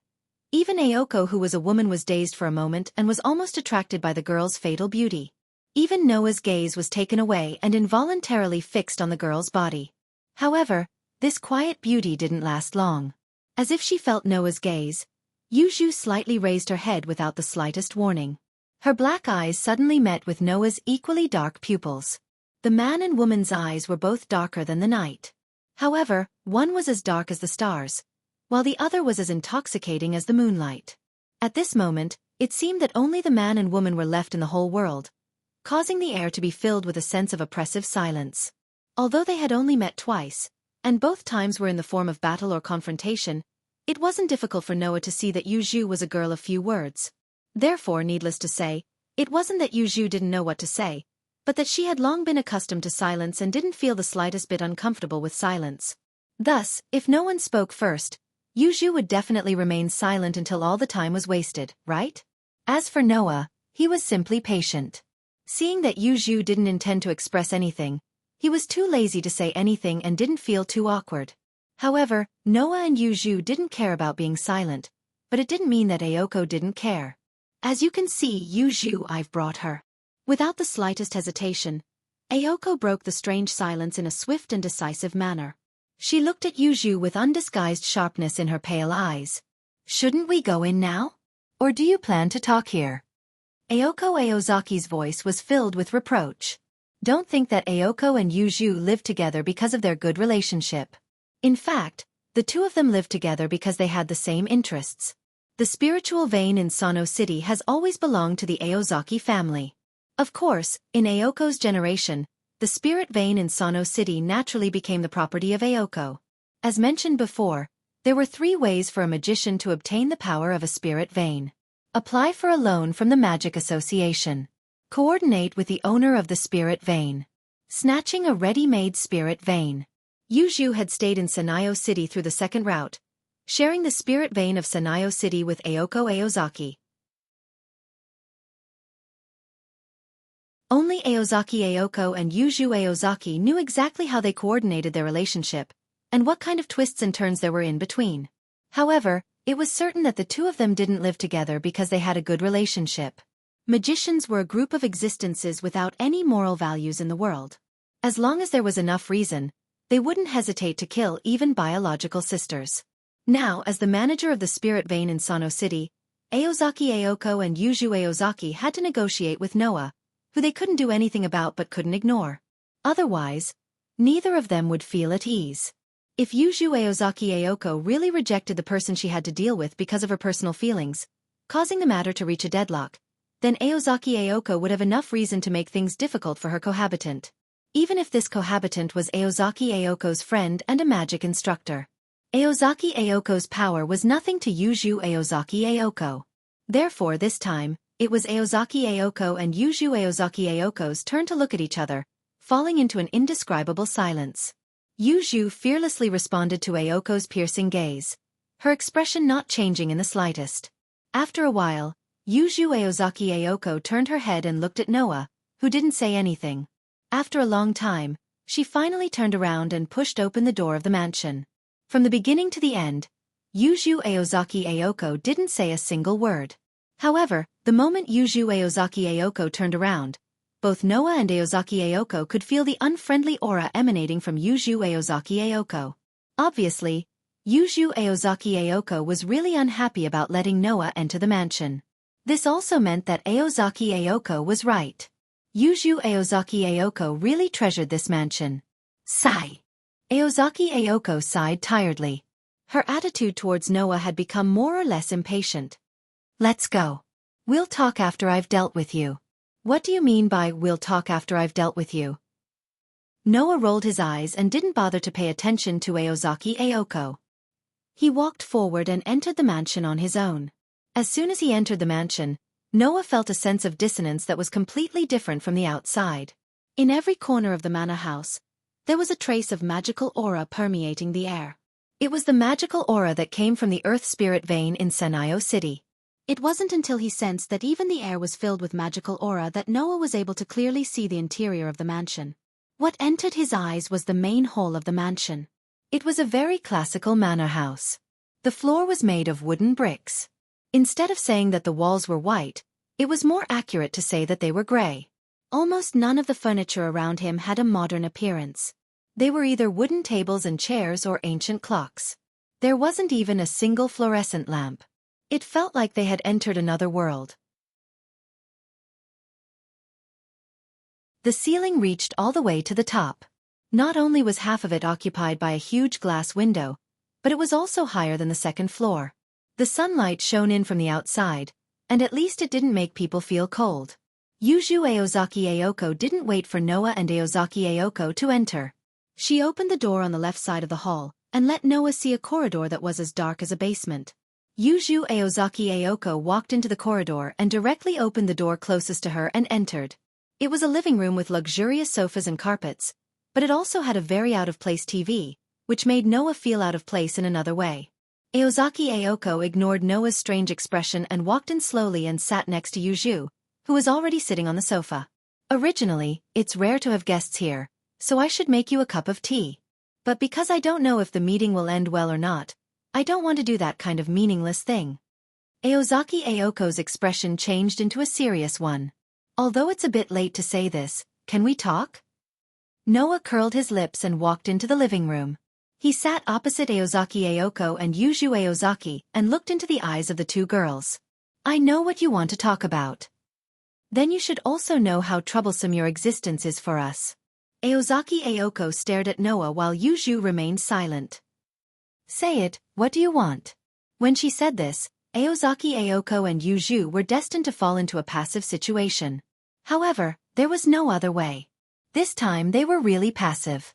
Aozaki Aoko and Yuju Aozaki did not have the means to deal with Noah. If Noah really coveted Sanayo City's spiritual vein, he could ignore Aozaki Aoko and Yuju Aozaki. Anyway, with the protection of Avalon, Aozaki Aoko and Yuju Aozaki could not touch a single hair on Noah's head. In this way, Noah could directly tamper with or even directly destroy the barrier of Sanayo City and build a new one of his own. Then, the ownership of Sanayo City's spiritual vein would be transferred to Noah's hands and no longer belong to Aozaki Aoko and Yuju Aozaki. There was no way to deal with it. There was no way to just watch. Aozaki Aoko and Yuju Aozaki could only choose to negotiate with Noah. Noah naturally understood this. However, Aozaki Aoko and Yuju Aozaki made a mistake. I don't know if you will choose to believe me, but I'll make it clear to you. Under the gazes of the two girls, Noah said with a smile. Who told you that I'm here to seize Sanayo City's spiritual vein? Aozaki Aoko and Yuju Aozaki were stunned.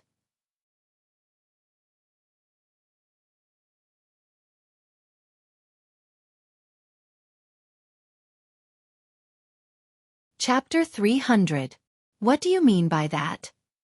Ayoko loosened her arms and stared at Noah as if she was trying to find a flaw in Noah's expression.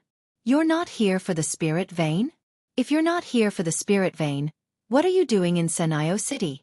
Are you trying to tell me that you're here to experience the life of a high school student? Ayoko said this in a mocking tone, but there was an indescribable seriousness in her expression. Although Yuju was still expressionless, her brows were slightly furrowed. Ayoko and Yuju weren't ordinary people. Even without their identity as magicians, they believed that no one would underestimate them. And now, their instincts were telling them that they had walked into a huge misunderstanding from the beginning. Therefore, Ayoko and Yuju wanted to see something from Noah's expression, but Noah's calm expression only brought them disappointment. Therefore, Noah only used one sentence to block all of Ayoko and Yuju's guesses. Do you think I have a need to lie? Ayoko and Yuju instantly exchanged glances. That's right. Noah had no need to lie. This was because even if Noah frankly expressed that he wanted to obtain the spirit vein in Sanyo City, Ayoko and Yuju couldn't do anything about it. In that case, did Noah have a need to lie? President, do you remember what I said when we first met in the student union office? Noah looked at Ayoko with a spurious smile. I said that I came to Sanyo City by chance. Ayoko subconsciously wanted to refute, but she couldn't find a reason or evidence to refute. Ayoko gritted her teeth. Since you're not here for the spirit vein, you should leave Sanyo City. This is our territory. Strictly speaking, Ayoko didn't own Sanyo City, but the spirit vein in Sanyo City. Naturally, Ayoko didn't have the right to chase away outsiders. But that was only limited to ordinary people. If the person who came to Sanyo City was an ordinary person, then Ayoko wouldn't be able to control him. However, if the person who came was a magician, then it was different. As the manager of Sanyo City's spiritual vein, foreign magicians couldn't stay in Sanyo City unless they reached an agreement with Ayoko. Even if foreign magicians did not use the spiritual veins in Sanyo City, it would still be the same. In response, Noah directly retorted with a single sentence. Since that's the case, please exercise your authority as the manager of the spirit vein and chase me out. How about that? Ayoko Aozaki was furious. Drive him out. If she had the ability to drive Noah out, then with Ayoko's character, she would not have talked so much nonsense with Noah. Aren't you worried that I will secretly do something to the spirit vein and boundary of Sanyi City? That's why you have no choice but to come and negotiate with me, right? Noah had a funny expression on his face as he shrugged. I've already told you that I have no interest in the spirit vein in Sanyi City.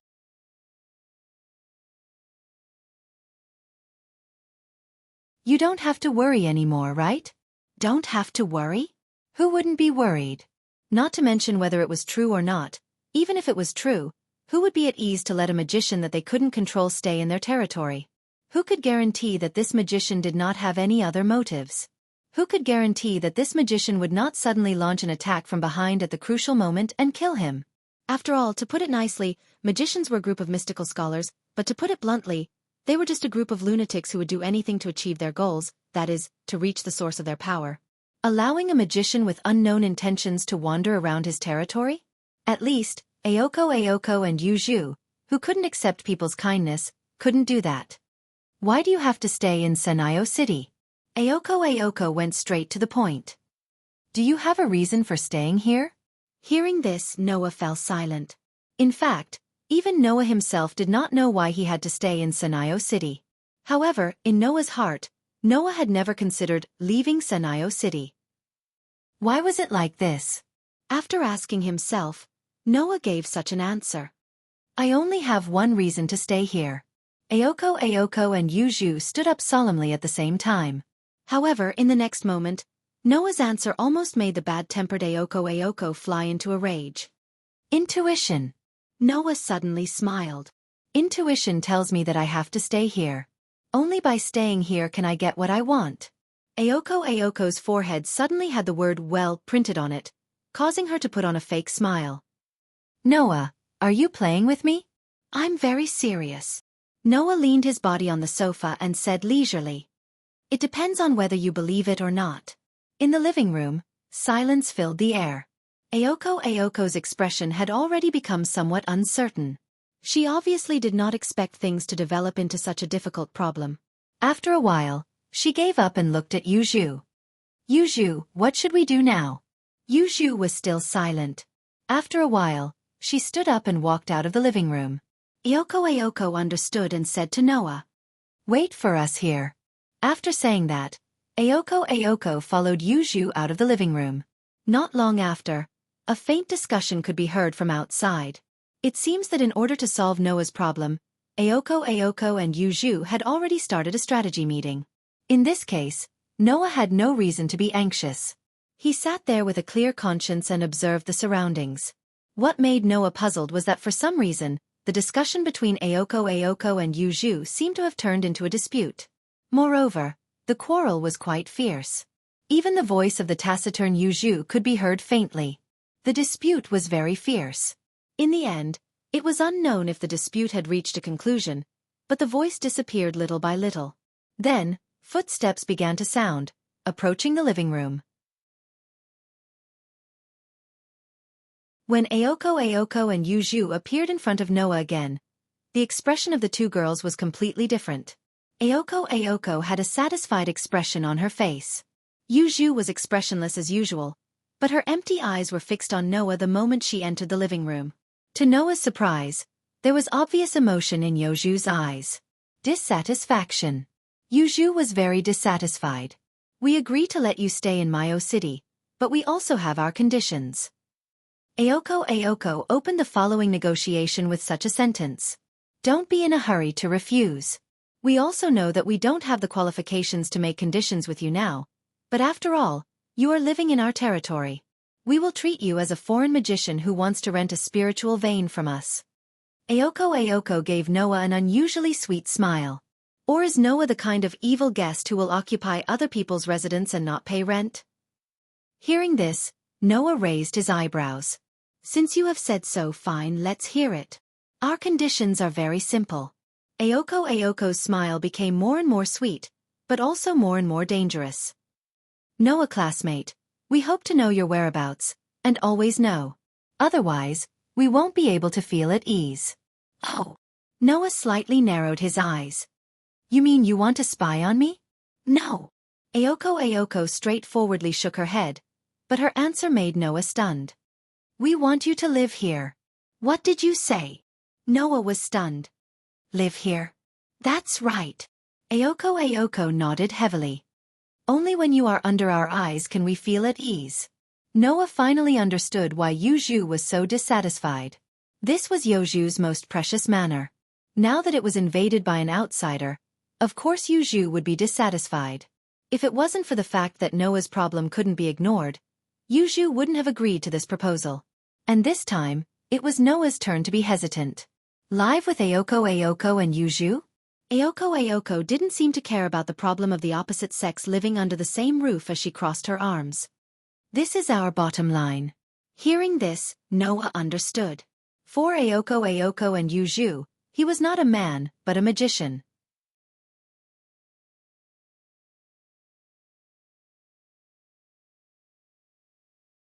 Chapter 301.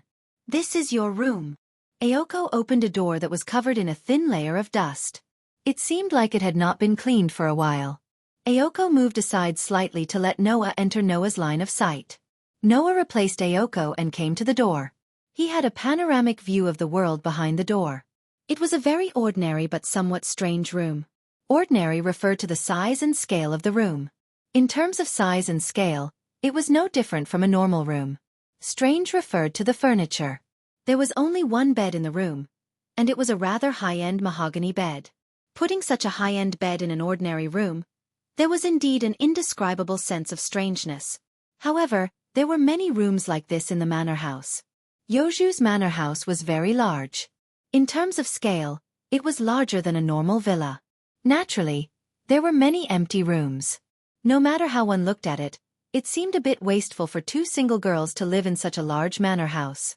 After all, even the rich children who could afford to live in such a large manor house would have maids and servants who specialized in cleaning their houses.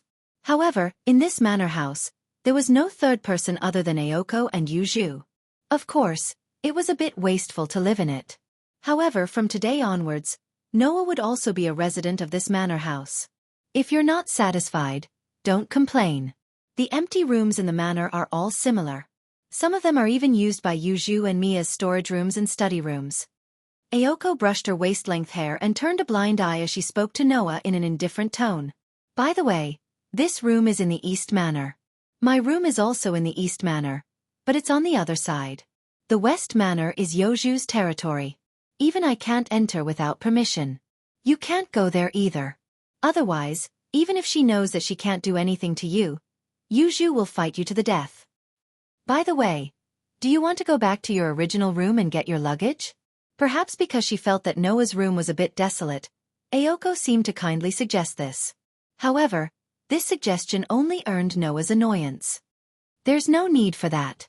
I've only been in Sanyi City for the past 2 to 3 days. The things that I originally had in my residence were all provided in my apartment. Is that so?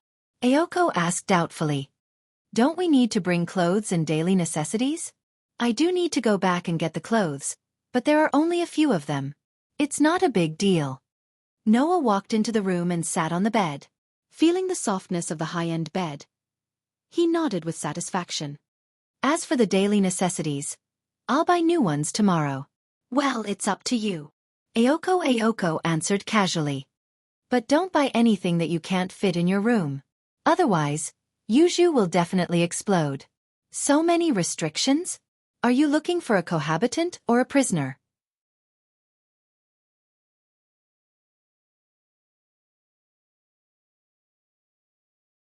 In the hall on the first floor of the mansion, there were roughly 4 doors and a staircase. The door on the east side led to the living room. The door on the west side led to the west wing where Yuju was. The door on the south side was the front entrance. There was a heater on the north side, and next to the heater was the stairs to the second floor. The last door was behind the stairs, which was the door to the bathroom. At this time, Yuju was standing in front of the door to the west wing. Ayoko looked at Yuju, who was standing there motionlessly. Ayoko walked down the stairs with powerful steps and spoke unintentionally. His room has been arranged. It's at the end of the corridor on the second floor. As if she didn't hear Ayoko's words, Yuju still didn't move at all. She looked straight ahead as if she didn't want to know about Noah at all. However, Ayoko, who had been with Yuju for about 2 years, smiled meaningfully and said this sentence in a teasing manner. The idea of letting him stay, at first I was just saying it casually, Yuju. Yoju's empty eyes flickered for a moment. Although keeping him right under our noses can prevent him from doing anything that we can't see, it's still very risky. After all, we're basically burying a bomb that could explode at any time right next to us, Ayoko Aozaki said. Plus, this manor house has a special meaning to you, Yuju. Originally, I thought this proposal would be rejected, but I didn't expect you to suddenly agree after protesting for a while. Can you tell me why? Yes, I agree. In fact, Yuju had already agreed to let Noah live in this mansion. Although she wasn't completely dissatisfied, she wasn't forced to do so, as Ayoko said. At least, from Ayoko's point of view, with Yoju's dedication to this mansion, there was no way she would agree to let an outsider live here just because it was necessary. Therefore, how could Ayoko not be curious about Yoju's thoughts? Yuju didn't pay attention to Ayoko. Ayoko didn't know that at this very moment, the events of that night were slowly replaying in Yoju's mind. The battle with Noah, who hid his identity. The attack from the man with the fisher. And the moment when Noah stepped forward and saved Yuju.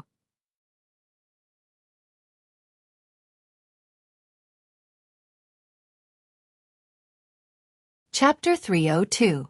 In the living room of the manor house, there was a door that led to the outside. Behind the door was a sunroom. Both sides of the walls were covered by glass, and the ceiling was also made of glass. It was like an open-air cafe. Not only were there classical and elegant tables and chairs, but one could also see the courtyard outside the manor house through the glass. It was a pity that before this, only 2 single girls had lived in the manor house. Furthermore, both of them lacked the awareness to clean up. Therefore now, the courtyard outside was filled with withered trees. It was as depressing as a wasteland. If Noah hadn't come here to pull the weeds yesterday, it would have been even more unsightly.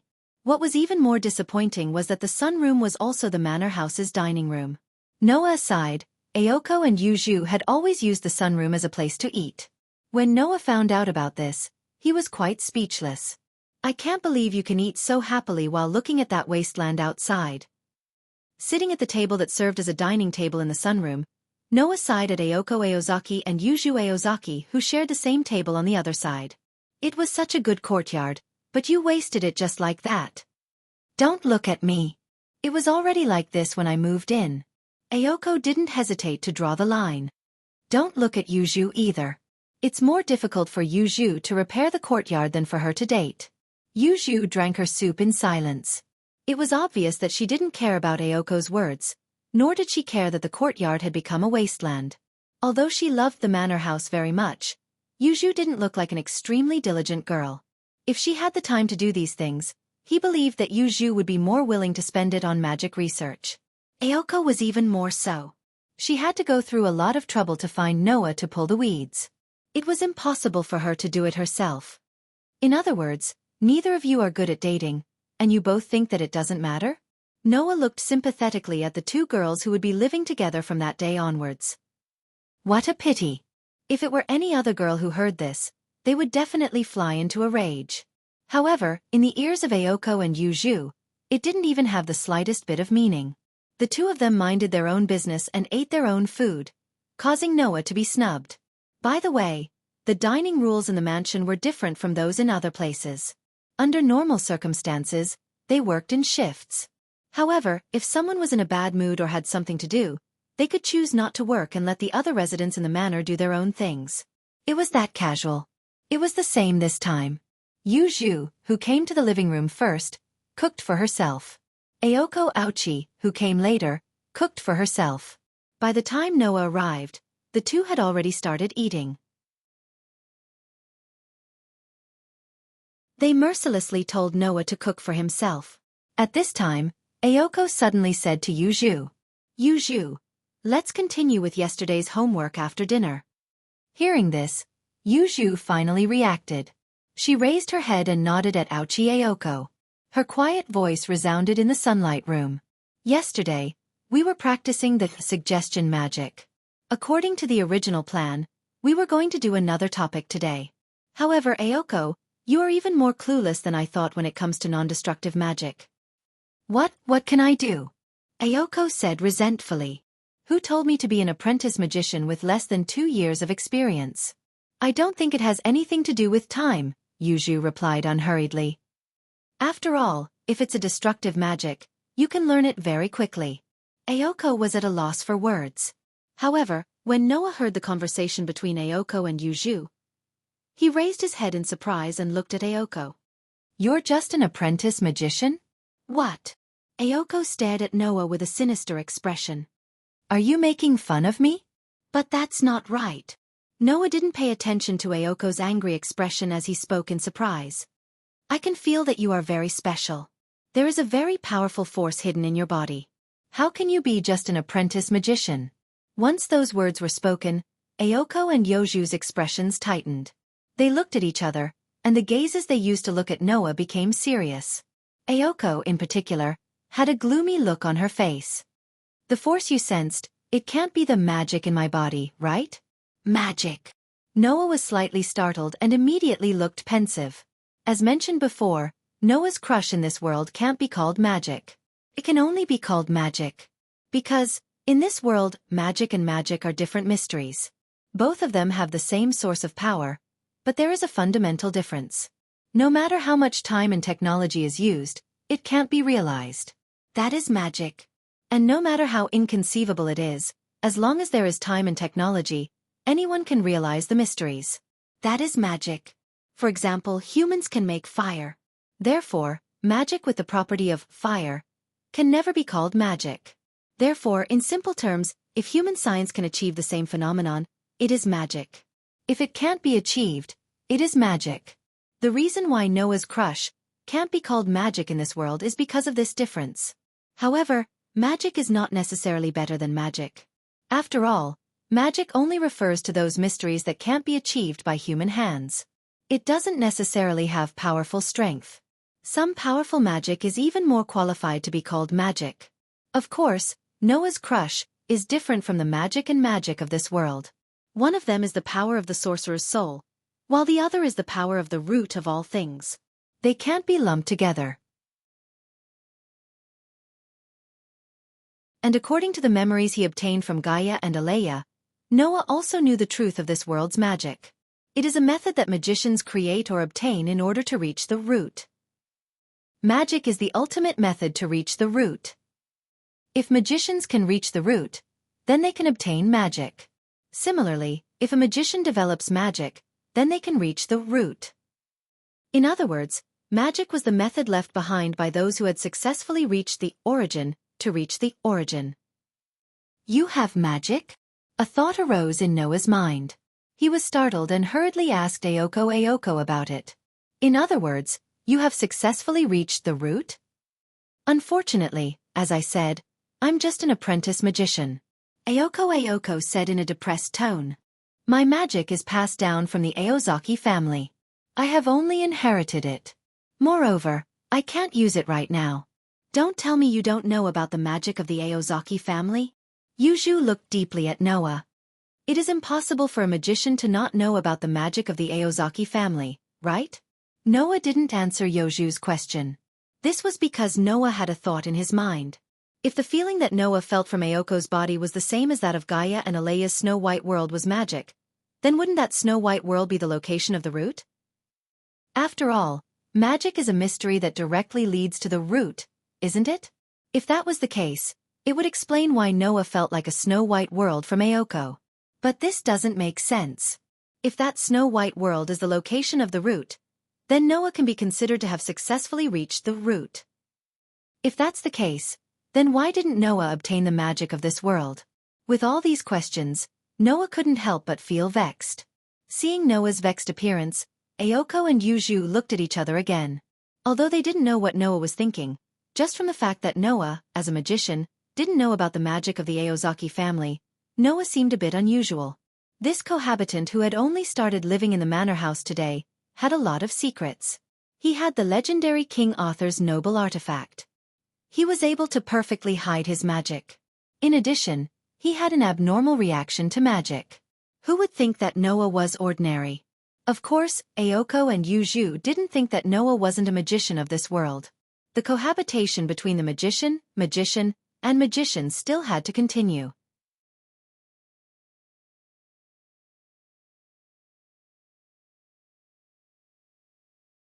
Chapter 303. As a result, Noah, who had stayed up until midnight because of the magic, was unable to come up with any constructive conjectures. Now, Noah was basically certain that the strange feeling he felt from Aozaki Aoko's body was the magic of the Aozaki family. However, Noah was still unsure as to why the magic was able to give him the same feeling as when he was in the Snow White world. He was certain that the Snow White world was the location of the origin.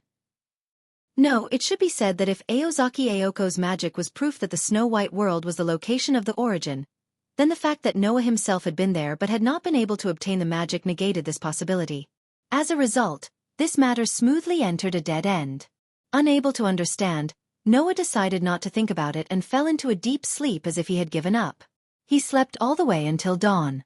In the morning, the white fog seemed to be able to freeze people as it carried a low temperature and filled the entire manor house.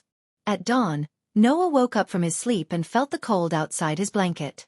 Almost like any other ordinary person, he instantly had the thought of going back to sleep. However, this thought only flashed through his mind for a moment. After all, Noah was not an ordinary person. After all, even if his body's strength was suppressed to the level of an ordinary person by the limit ability, Noah had already gotten used to the cold. The 4 years of training in the deep mountains and forests had indeed benefited Noah a lot. It was also because of that period of time that Noah was able to cultivate such a strong adaptation to the surrounding environment. This bit of cold was not that difficult to endure for Noah. Gotcha! After putting on his Mitsubishi high school uniform, Noah opened the door and came out of his room. He yawned as he walked in the cold corridor under the low temperature. Other than a television, there were almost no other modern products in the beaded manor house. Naturally, there was also no heating, which made the winter in the manor house very difficult to endure. There was a heater in the lobby on the first floor of the manor house, but it was said to have been unused for at least a few years. Naturally, it wasn't used now. The interior of the mansion was very large. It had 3 floors, so there were many empty rooms in the mansion. If they were rented out, the owner of the mansion would definitely make a lot of money.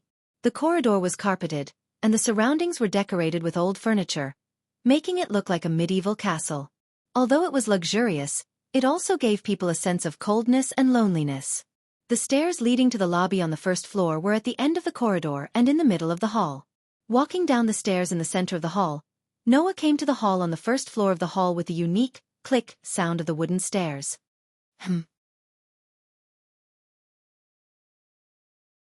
Before he could finish walking down the stairs, Noah, who had reached the hall, suddenly paused. He seemed to have sensed something as he looked at the corner of the hall below through the railing of the stairs. There was a scene that would make people hold their breath. Beside the stove, a young girl dressed in a nun's black robe sat quietly with her legs spread out from her sitting position. She had an extremely beautiful posture of a young girl. Not only that, but the beautiful girl also leaned her body in the direction of the heater. Her eyes were closed, and her head was slightly lowered, as if she had fallen into a deep sleep. That's right, the girl was in a deep sleep. Although from the outside, she looked like a person who had no signs of life and was in a deep sleep, and she didn't move at all like a statue, Noah could still feel the girl's weak breathing. It was so weak that if one didn't get close, it would be impossible to detect it. Looking at Yu Zhu, who was leaning against the heater and sleeping in a beautiful posture, Noah couldn't help but reveal an expression of amazement at this beautiful scene. However, a tranquil feeling emerged in his heart. It wasn't because of anything else. It was because even though Yu Zhu's sleeping face was as expressionless as before, Noah could feel a sense of security emanating from Yu Zhu at this very moment. Yes, Yu Zhu was very at ease. Just like a child nestled in the arms of their parents, Yu Zhu leaned against the heater as if she was sleeping in a cradle with her parents' soft whispers. There was an indescribable sense of security. Feeling that sense of security, Noah's gaze towards Yu Zhu also revealed a very brief moment of gentleness. Aoko was right. Yu Zhu treasured this manner very much, to the extent that she treated it as a cradle with her parents. Presumably, staying in this manner, Yu Zhu should be able to feel the comfort of having her parents by her side at all times. That's why she was able to sleep so peacefully in the manor's hall. Of course, sitting on the ground like this in such a cold day, with a completely inactive heater, the low temperature would definitely make it impossible for anyone to sleep, unless they wanted to sleep and never wake up. However, Noah wasn't worried about this matter. After all, Yu Zhu was a magician, so it shouldn't be too difficult for her to solve the problem of temperature, right?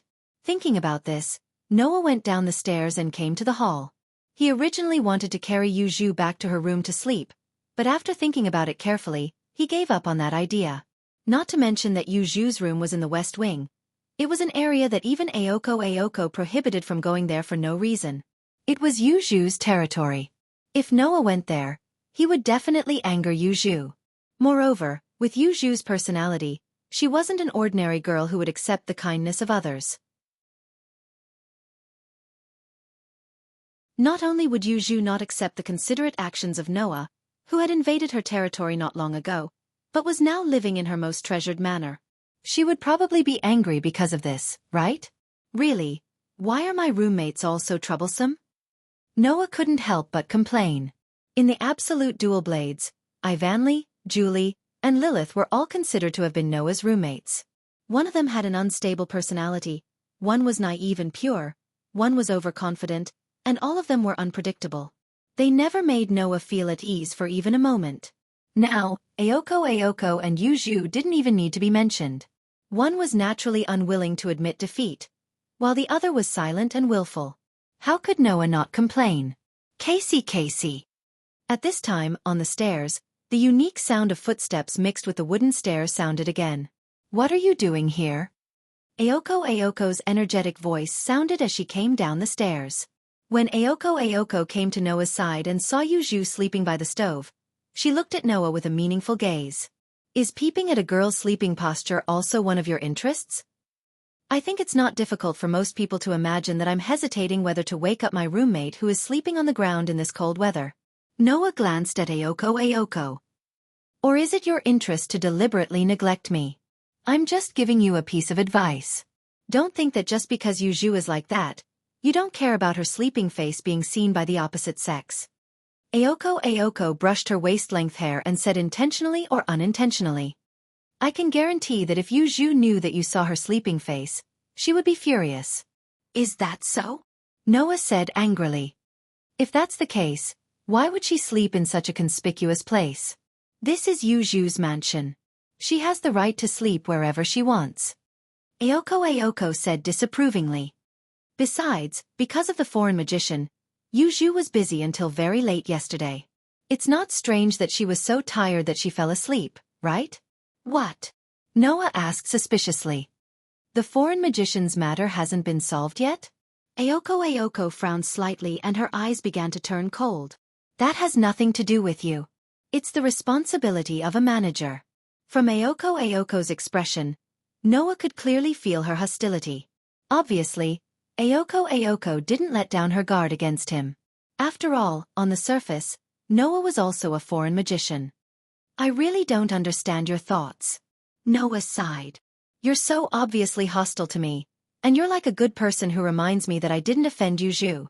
Since you treat me as an enemy, why don't you hate me? As soon as the sentence came out, Ayoko's eyes widened in an instant. Then her eyes turned sharp.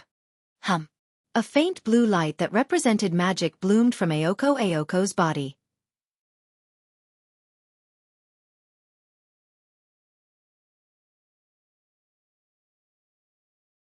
Chapter 304.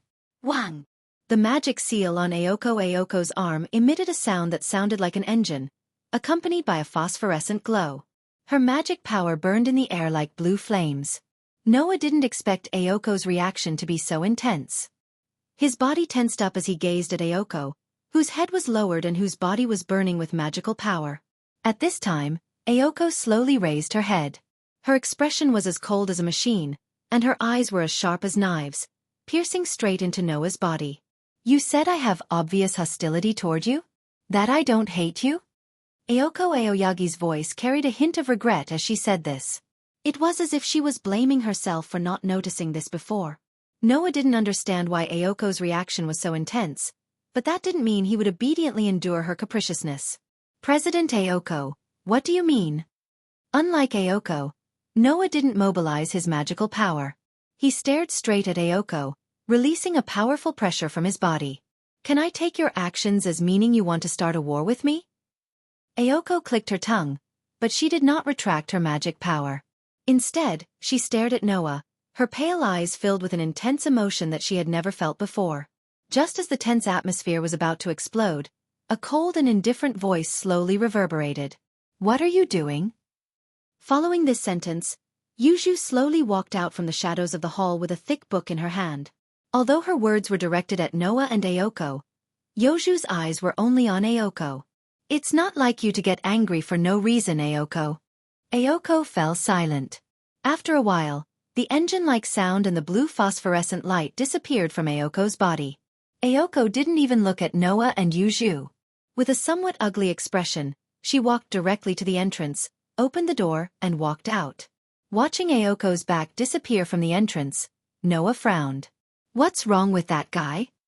Yu Zhu also stared at the direction where Ayoko disappeared, and after a while, she softly said, What did you say to Ayoko? Noah pondered for a moment, and then revealed his conversation with Ayoko to Yu Zhu.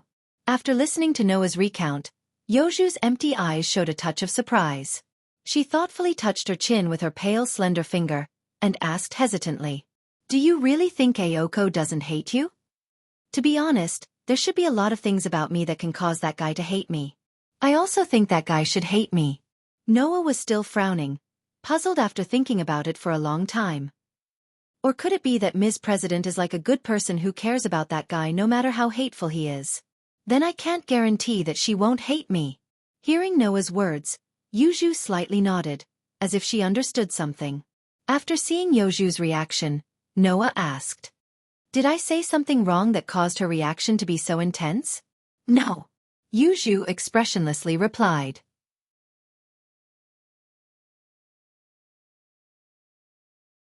It should be said that your statement was too accurate, so accurate that even Qingzi himself didn't realize it. That was why Qingzi's reaction became like that. After saying that, Yu didn't seem to want to talk about this matter anymore. Her black hole-like eyes shifted to Noah, and there was a clear displeasure in her eyes that anyone could see. "Why didn't you wake me up?" The sudden question made Noah blink his eyes. Then, he understood that Yu was referring to seeing him sleeping. Just as Aozaki Aoko said, Yu was also concerned about whether her sleeping posture would be seen by the opposite sex. Undoubtedly, she had never thought about love, yet she was obsessed with such strange things. Were all the people living in this mansion weird? Noah sighed in his heart, and said without hesitation, "If I woke you up, wouldn't you be angry?" Yu was stunned, and then the displeasure in her eyes became even more intense.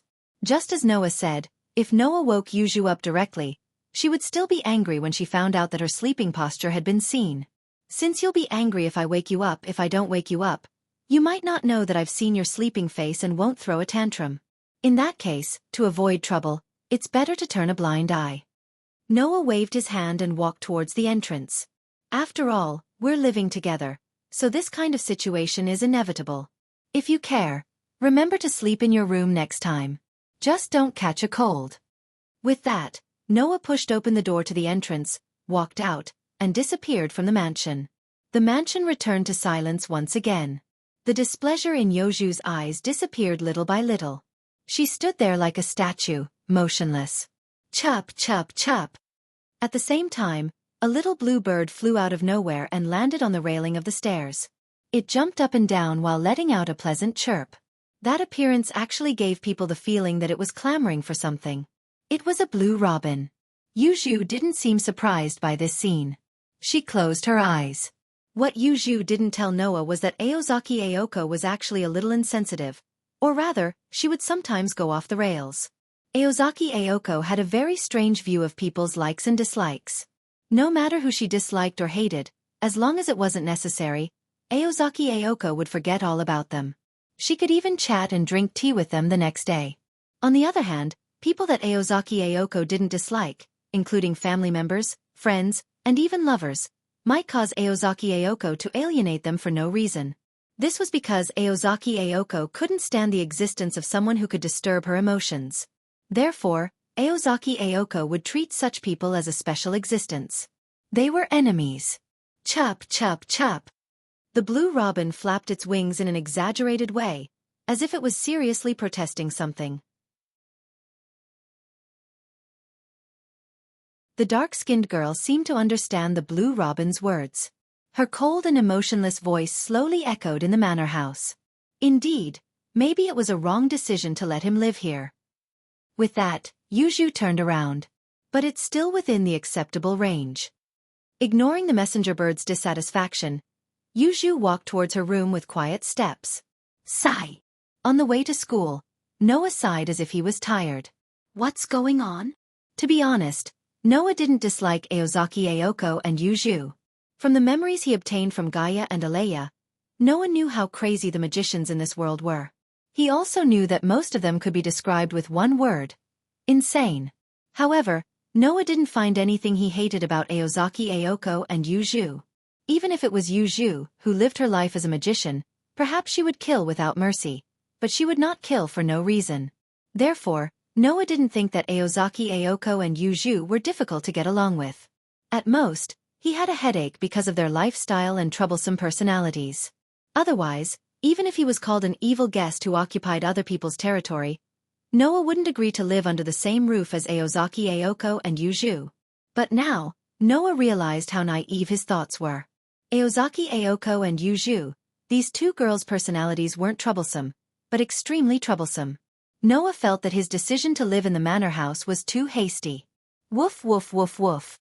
Just as Noah's thoughts were running wild, suddenly, a burst of chaotic barking sounded without any warning, attracting Noah's attention. Woof woof woof woof. The chaotic barking of the dogs became clearer and clearer, accompanied by a series of even more chaotic footsteps. The footsteps approached Noah from afar. Noah narrowed his eyes and instantly activated his sensory ability. The magic sealed by the limit ability began to be released little by little, allowing abundant magic to flow through his body.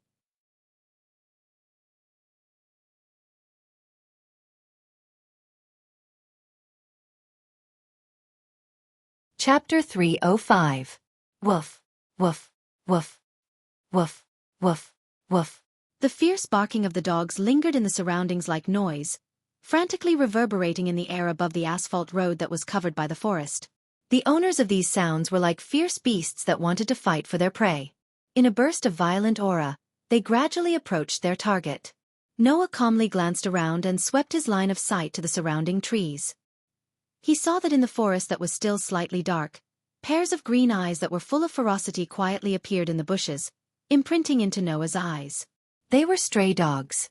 Moreover, they were a group of starving dogs that did not have a single piece of fur on their bodies. They were shivering in the cold wind, but their mouths were open and dripping with saliva as they unswervingly surrounded Noah's position. The flashing green eyes did not look like they were looking at living creatures at all, but more like they were looking at food. Just like that, the pack of wild dogs gradually approached Noah with a sense of eagerness to launch an attack. They surrounded Noah, who was standing on the asphalt road of the ramp. Seeing this group of wild dogs, Noah was a little surprised, but also a little enlightened. There were indeed a lot of wild dogs in Sanyo City. Because they had nowhere to go, these wild dogs would generally gather in the wild or the forest, and even directly breed there. If it were not for the lack of food and the environment, which caused some wild dogs to die not long after being born, the forest in Sanyo City would have been filled with wild dogs long ago. In order to get food, these wild dogs would sometimes attack passers-by like wild beasts, and were an existence that the residents of Sanyo City hated. If Noah hadn't activated his sensing ability, he would have thought that these wild dogs were the survivors of the forest who were preparing to attack him.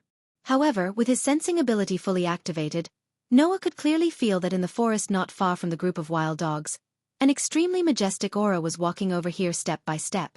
That aura more or less made Noah feel a trace of danger. Noah's eyes narrowed slightly. Ignoring the wild dogs that were gradually approaching, he looked forward with a burning gaze, closely staring in the direction of the aura that he had sensed. Not long after, a figure slowly appeared in the forest. At this moment, the surrounding wild dogs seemed to have encountered a terrifying enemy, or perhaps it was better to say that they were welcoming their leader. With a whimper, they abandoned the food in front of them without hesitation and retreated in unison. Dada! The black shadow, on the other hand, walked out of the forest with powerful yet graceful steps, exposing itself to Noah's eyes. When he saw the full appearance of the person who came, Noah's eyes flickered uncontrollably, and even his heart skipped a beat. What appeared in front of Noah was a golden beast. It had the appearance of a wolf, but it was also more ferocious than a tiger. The fur on its body was the most dazzling, golden like the sun, and its eyes were emerald green like gemstones. However, there was no rationality in the golden wolf's excessively beautiful eyes. In fact, the moment it saw Noah, those emerald green eyes seemed to turn red, flashing with a bloody light.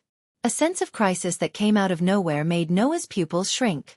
Without any hesitation, he completely removed the limit ability, causing all of his strength to return to his body in an instant. Roar! Almost at the same time, the golden wolf let out an extremely beautiful and resounding roar. Its four limbs on the ground bent, causing the golden wolf to tense up like a spring. Dong! In the next moment, amidst the stomping sounds that caused even the atmosphere to tremble, the golden lone wolf turned into a meteor and tore through space.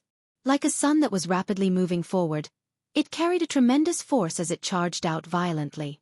Kacha kacha! Wherever the golden meteor passed, the ground cracked inch by inch. Even the space seemed to be unable to bear the burden, producing sharp buzzing sounds like teeth grinding. Its power was terrifying to the extreme. Wang! The magical power in Noah's body completely erupted, like a violent flame, soaring into the sky. His body was suddenly covered in a white light, illuminating the entire surrounding space. Wang wang! Immediately, the white light that rose sharply was like a stream of air, converging on one of Noah's hands.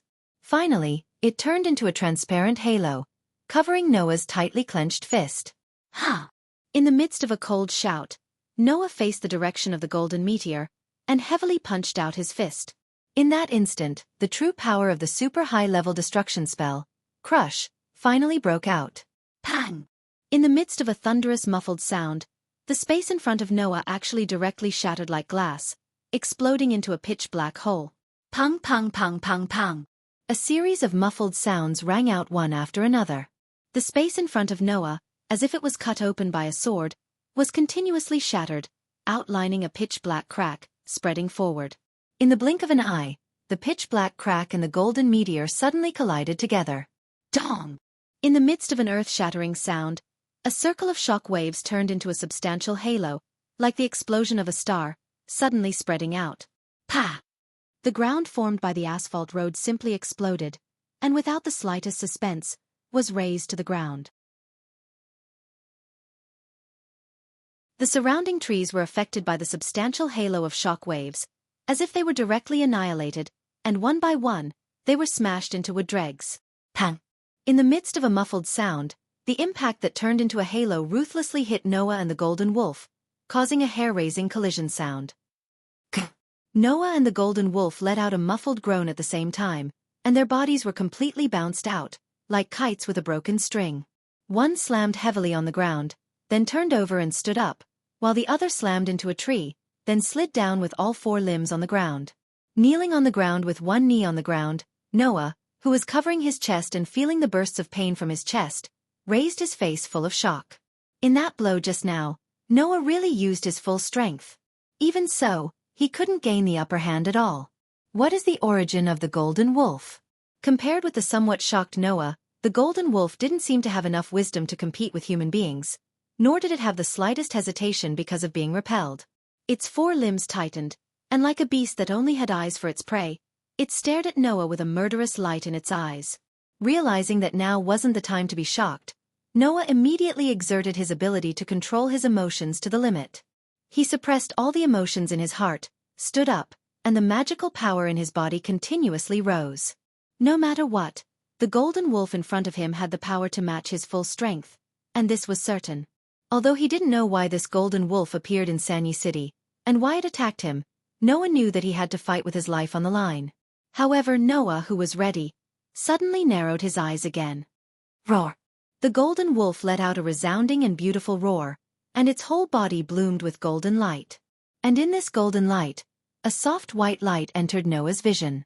Noah clearly saw it. In the chest of the golden wolf, or rather in the body, in the center of the soft white light, a broken feather was suspended in the middle.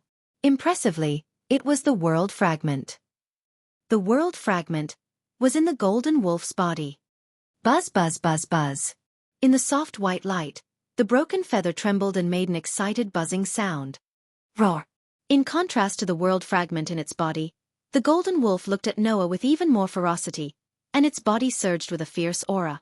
Noah took a deep breath, calmly looked at the increasingly violent golden wolf, and slowly stretched out his hand. However, at this time, a suppressed angry voice sounded from the depths of the forest, and entered Noah and the golden wolf's ears. Bio! Come back! The golden wolf's roar came to an abrupt end. Who? Because Noah was highly focused, he didn't notice that someone had come to the scene, and immediately activated his sensing ability.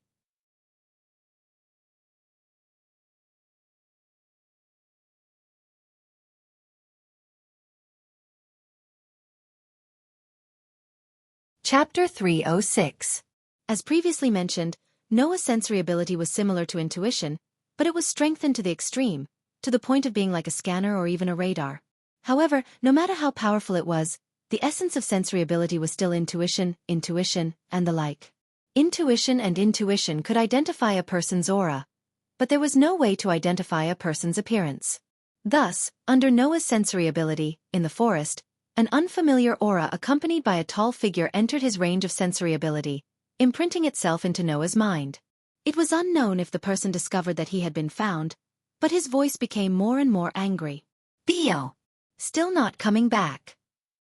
At the same time the voice reverberated, an exquisite geometric pattern flashed on the forehead of the lone golden wolf called Bio, causing the golden wolf to let out a dissatisfied growl.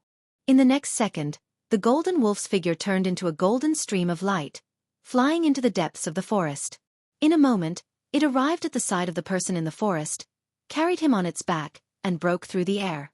Noah reacted as soon as the golden wolf's figure moved. But in that instant, the golden wolf flew to the side of the person who had suddenly spoken, carried him on its back, and once again turned into a golden stream of light, flying into the depths of the forest at an extremely fast speed. In less than a second, the golden wolf had completely disappeared from Noah's field of vision, leaving Noah no time to chase after it. Its speed was extremely fast. But in terms of speed, if Noah did not use leap, he would not be able to compare to the golden wolf. A golden wolf with a world fragment in its body.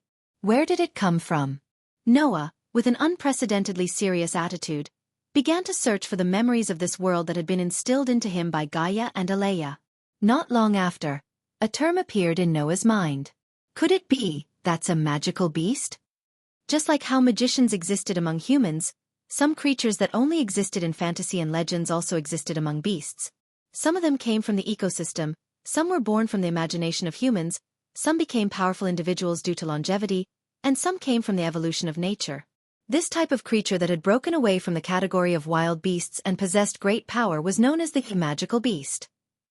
For example, demi-human fairies, giants, ghosts, dragons, and other creatures were such existences.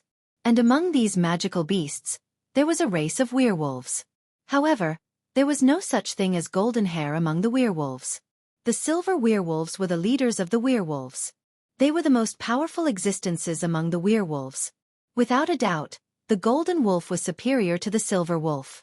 In other words, it is an existence that surpasses magical beasts. Noah lowered his head and muttered, "I see. Is it a fantasy breed?" The existence that surpassed wild beasts was known as the magical beast. The existence that surpassed the magical beast was the illusory beast. It was also known as the fantasy breed. It was said that above the illusory beast, there was a type of divine beast that only existed in myths. However, that kind of existence was already comparable to the gods themselves. It was almost impossible for them to appear in this era where there were no gods. Therefore, Noah was certain that the golden wolf was a legendary fantasy breed.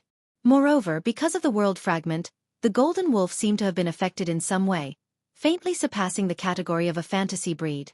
Otherwise, even if the golden wolf was a fantasy breed, it was unlikely for it to have that kind of power. Even Noah could fight evenly with it at full strength. Noah did not think that an ordinary fantasy breed could achieve this kind of power. Raising his head and looking in the direction where the golden wolf disappeared, Noah could not help but laugh bitterly. Things seemed to have become a little troublesome. After saying that, Noah sorted out his emotions and turned around as if he had sensed something. He looked behind him. There Yu, who was dressed in black, was rushing over with somewhat hurried footsteps. When Yu arrived at the scene in front of her made her black hole-like eyes reveal a shocked expression. The ramp that was originally paved with asphalt seemed to have been raised to the ground, exposing the charred earth. The surrounding forest seemed to have been bitten by something, and a large piece of it was missing on both sides. The guardrail of the asphalt road had long disappeared. The broken wood of the trees was scattered all over the ground. Some of the green leaves had turned yellow, and some had become charred, as if they had been burned overnight by a fire. It was especially miserable. What shocked Yu the most was the magical aura that still filled the air. The magical aura that made one's heart palpitate like a volcano that had just erupted caused Yu's heartbeat to involuntarily speed up. When she noticed that the exact same magical aura was surging on Noah's body, how could Yu not understand who had caused all of this? Fortunately, Yu had arrived late and was not able to see the space that had been directly broken by Noah's full-strength crush. Otherwise, it was easy to imagine how shocked Yu would be. Looking at Noah standing in the middle of the charred earth ramp, Yu slightly clenched her small fists and walked step by step to Noah's side. Her voice was extremely grave. What exactly happened? From Yu's tone, Noah could tell that she attached great importance to this matter. Therefore, Noah did not need to ask. He could even guess that if he hid this matter, Yu would definitely not trust him again. Of course, Noah did not intend to hide it. There was nothing to hide about this matter. As you can see, I was attacked. Noah sighed. Moreover, it was not an ordinary attack. Yu did not speak. She just looked at Noah and quietly waited for Noah's explanation. Noah turned around and faced Yu. Fantasy breed. If I'm not wrong, this is the attacker. Moreover, behind this fantasy breed, there seems to be a magician controlling it. What did you say? Yu's pretty face finally changed uncontrollably. Fantasy breed. This term might be just a simple taboo to a layman. But to a magician like Yu Zhu, it was a miracle that absolutely could not be ignored. Yes, a miracle. Fantasy breed itself was an existence that could be directly linked to the terms mysterious and miraculous. For a fantasy breed whose existence itself was mysterious, its existence alone was above magic. In this world, the mysterious would be defeated by an even more powerful mystery. Compared to a fantasy breed, the mystery of magic seemed weak. That level of mystery was nothing to a fantasy breed that existed in fantasy and legends. Therefore, magic could not be compared to a fantasy breed. No matter how strong the magic was, there was no way to leave any damage on a fantasy breed. For a magician, a fantasy breed was a natural enemy. There are fantasy breeds in Sanyi City? And there are magicians who can control fantasy breeds? Yu Zhu seemed to want to deny this, but in the end, she chose to remain silent. Noah knew that Yu Zhu was starting to find it difficult to back down. As the manager of Sanyi City's spirit vein, how could Yu Zhu ignore the appearance of a fantasy breed, and a magician who could control fantasy breeds in her territory? After all, fantasy breeds were the natural enemies of magicians. As long as it was a magician, it was absolutely impossible to defeat a fantasy breed. It was not that she looked down on magicians, but it was just like a cat eating a mouse. Fantasy breeds were the bane of magicians, and there was no other way. If Noah, who had Avalon, made Yu Zhu helpless, then a magician with a fantasy breed was a real threat. Poor Yu Zhu. She had just solved Noah's problem, but now she had to worry about a fantasy breed, and a magician who could control fantasy breeds. Let's leave this place first. Noah interrupted Yu Zhu's silence. The commotion just now was too big. The residents of Hakwanushi and even Sanyi City must have noticed it. It will be troublesome if someone comes up later. Yu Zhu immediately looked around. After hesitating for a moment, she walked forward. Why don't you come with me? Go. Noah was stunned. Go where? Yu Zhu did not turn around and directly threw out two words. The church.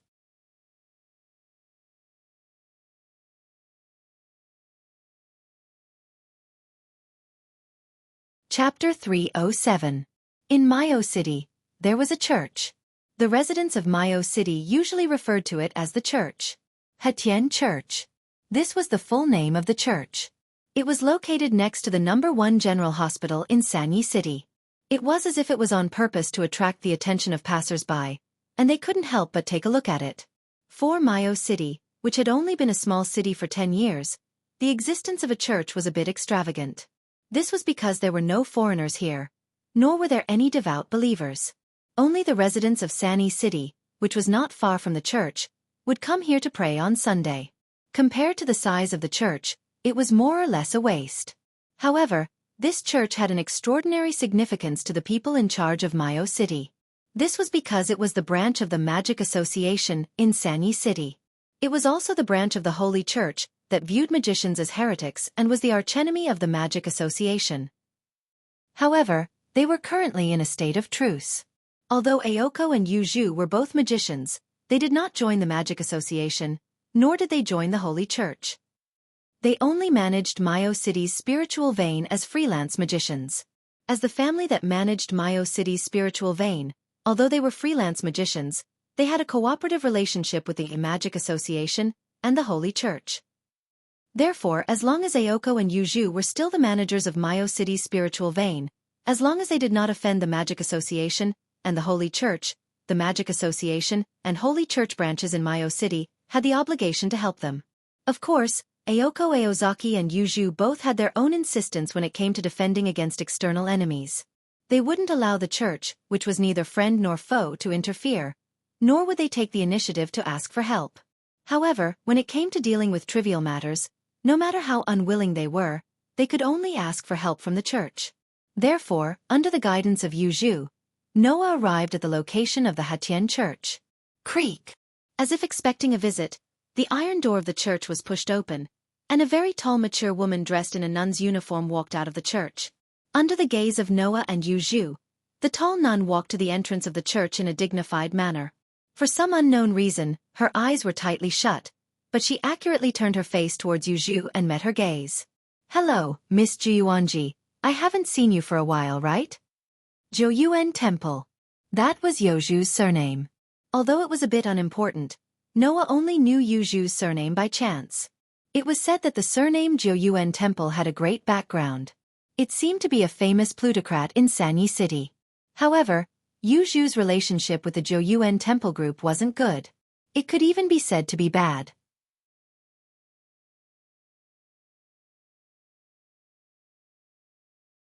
As for the reason, it was probably because the Jiuanji group was not a magic family, but an ordinary chaebol. Yoju's father was an ordinary person. Yoju's mother was a pure-blooded witch. Therefore, Yuju was born with an excellent magician bloodline. This was Jiuanji Yuju. It has indeed been a while, Sister Zhou say Weijia. Yuju said to Sister Weijia Zhou with an emotionless tone. Moreover, she didn't beat around the bush at all as she spoke of her intentions. I have something to ask Father Yongli. Father Yongli is in the church. Zhou Sei Weijia's voice sounded a bit cold. Her eyes were still closed, but she turned her head and faced Noah. However, Miss Joyuan Temple, do you want to bring this person in as well? From Zhou Sei Weijia's voice, Noah could hear a sense of coldness that kept people 1,000 miles away. And this coldness became a lot stronger after Yuju revealed Noah's identity. Don't worry, he is related. It's just that the technique of hiding his magical power is beyond our imagination. Qingzi and I didn't discover the magical power in his body with the help of the barrier. Yuju said. However, Sister Weijia should be able to sense it, right? This sentence made Noah pause, and at the same time, it also made Zhou Sei Weijia frown and nod. Indeed, there is a feeling of power flowing through his body. After saying this, Zhou Sei Weijia stepped aside and walked away without looking back. She didn't even say goodbye. She was extremely cold. Yuju didn't seem to be surprised at all. She lifted her feet and walked into the church. Noah, who was following behind Yuju, curiously asked, "How could that sister feel the magical power in my body? My magic power is obviously hidden again, isn't it?" After the battle was over, Noah once again used his limit ability to seal all the power in his body.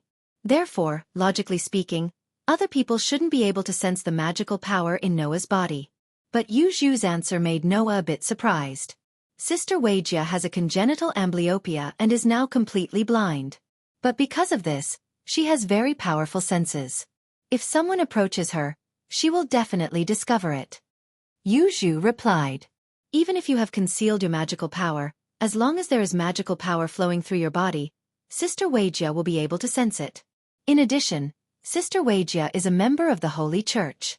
She is very sensitive to the magical power of heretical magicians. You won't be able to hide it from her. Yuju's words made Noah surprised. She has very powerful senses? She can even sense magical power flowing through someone's body? Isn't that very similar to Noah's perception ability? He didn't think that there would be a sister in the Holy Church who had a similar ability to Noah's perception ability. This really made Noah surprised. However, Noah also understood Zhou Sei Weijia's coldness. No wonder her attitude was so bad. If Zhou Sei Weijia was a member of the Holy Church, then it wouldn't be hard to explain. The church in the morning was especially desolate. Just like the mansion, the church didn't have a heater. The cold air filled the seemingly cold church, making people want to turn around and leave. And in this church, in front of the cross, a tall figure stood there. It was a man wearing a cloak-like coat. Wan Bingyong Li, also a member of the Holy Church. But he is different from Sister Weijia. He is neutral. Normally, he represents the Holy Church to communicate with us. Yuju said softly, but her gaze was very strict.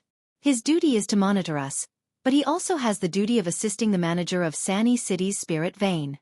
Our target this time is him. After saying this, Yuju seemed to have realized something and closed her mouth. This was because when Noah and when Bingyong Li walked into the church, their gazes suddenly met without any warning. Moreover, one frowned, while the other opened his eyes wide in shock. Immediately after, his eyes flashed with sharpness for a moment before returning to normal. Then the priest named Wen Bingyong Li had a calm smile on his face as he walked towards the door step by step. Da da da da. As Wen Bingyong Li approached, A suffocating and unpleasant feeling suddenly appeared in the air. It was killing intent. True killing intent. Moreover, it was faintly discernible killing intent rising from the seemingly harmless priest. What did this mean? It meant that not only did Wen Bingyongli kill someone, but he also wanted to kill someone. And the target of Wen Bingyongli's killing intent was Noah. It was because he felt Wen Bingyongli's killing intent that Noah frowned. What was going on? Although he couldn't understand it, it didn't stop Noah from reacting. Without any intention of releasing his power again, Noah quietly looked at Wen Bingyongli, who was gradually approaching him. A trace of mockery appeared in his deep, dark eyes. At this moment, Wen Bingyongli stopped in his tracks and frowned. Then, he smiled and looked at Noah with interest. Interesting. I didn't expect to meet such an interesting guest. Yu Zhu, who felt that something was wrong, muttered to herself for a while, then chose to stand aside and watch. Noah looked straight at Wen Bingyongli and smiled, but there wasn't much of a smile in his smile. I also think it's interesting. It's one thing for a priest to have such a strong killing intent, but he also wants to kill someone he just met for the first time for no reason. It's really interesting. There's still a reason, the priest said with a sincere smile. I just want to see if I can kill him.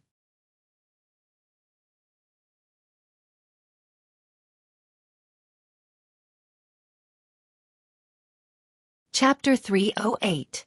I just wanted to see if I could kill you. His words made the temperature in the room drop to freezing point. What was more frightening was that Wen Bingyongli did not sound like he was joking. Instead, he sounded very serious. This made Noah calm down instead, and he asked unhurriedly, "You mean to say that your so-called reason is just to see if you can kill me?" "I can't help it, because you're a very interesting person," Wen Bingyongli looked straight at Noah and said calmly. "When I saw you, I had a feeling that I wanted to kill you. I can feel that you're in a very weak state compared to your current strength. My intuition told me that if I wanted to kill you, if I couldn't succeed in your current state, it would be impossible for me to succeed. This made me want to see if I could do it." "Unfortunately, you found out my intention," Wen Bingyongli said in a regretful tone. "This made me feel that I couldn't kill you even if I made a move. Instead, the person who would die would be me, so I gave up." Hearing Wen Bingyongli's words, even Yu Zhu, who was watching from the side, felt a chill in her heart. What did Wen Bingyongli mean? What he meant was that he could feel that Noah was in a very weak state compared to his current strength, which was the best state to deal with. It was because of this that Wen Bingyongli became interested in Noah. He wanted to try and see if he could kill the other party once. That was the reason. There was no clear reason. There was no clear hostility.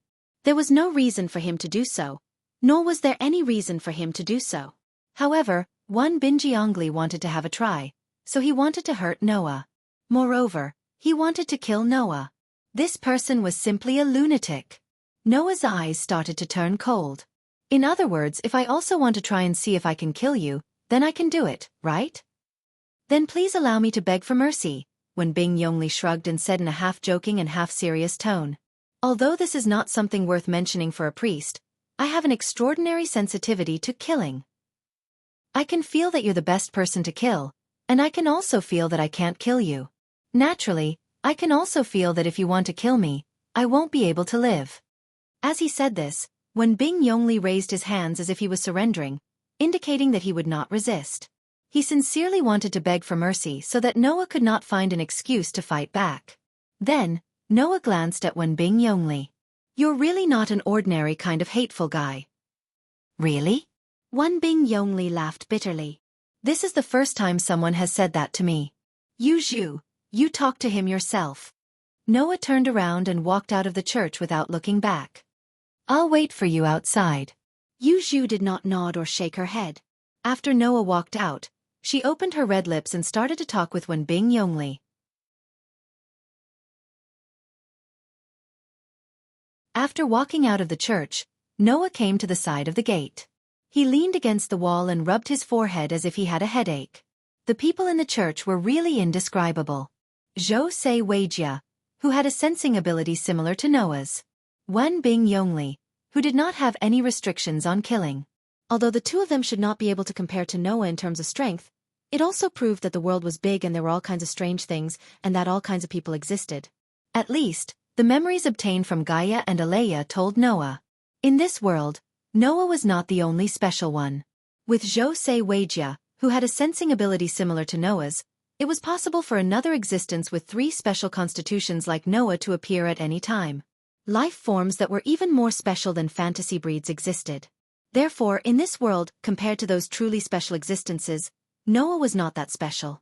Of course, from this world's point of view, Noah, who had seen Gaia and Alea, received gifts from Gaia and Alea, and might even have reached the origin, was already special enough.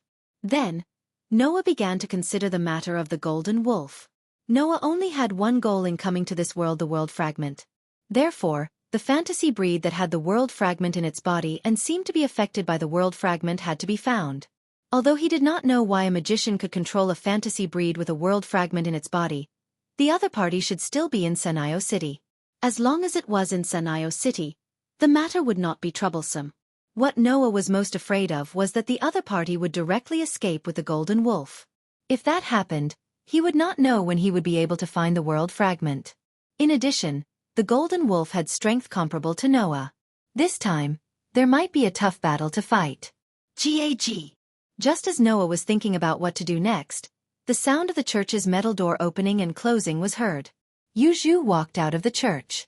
Behind her, the church's door closed as if it had completed its mission. Finally, with a dong sound, it was tightly shut.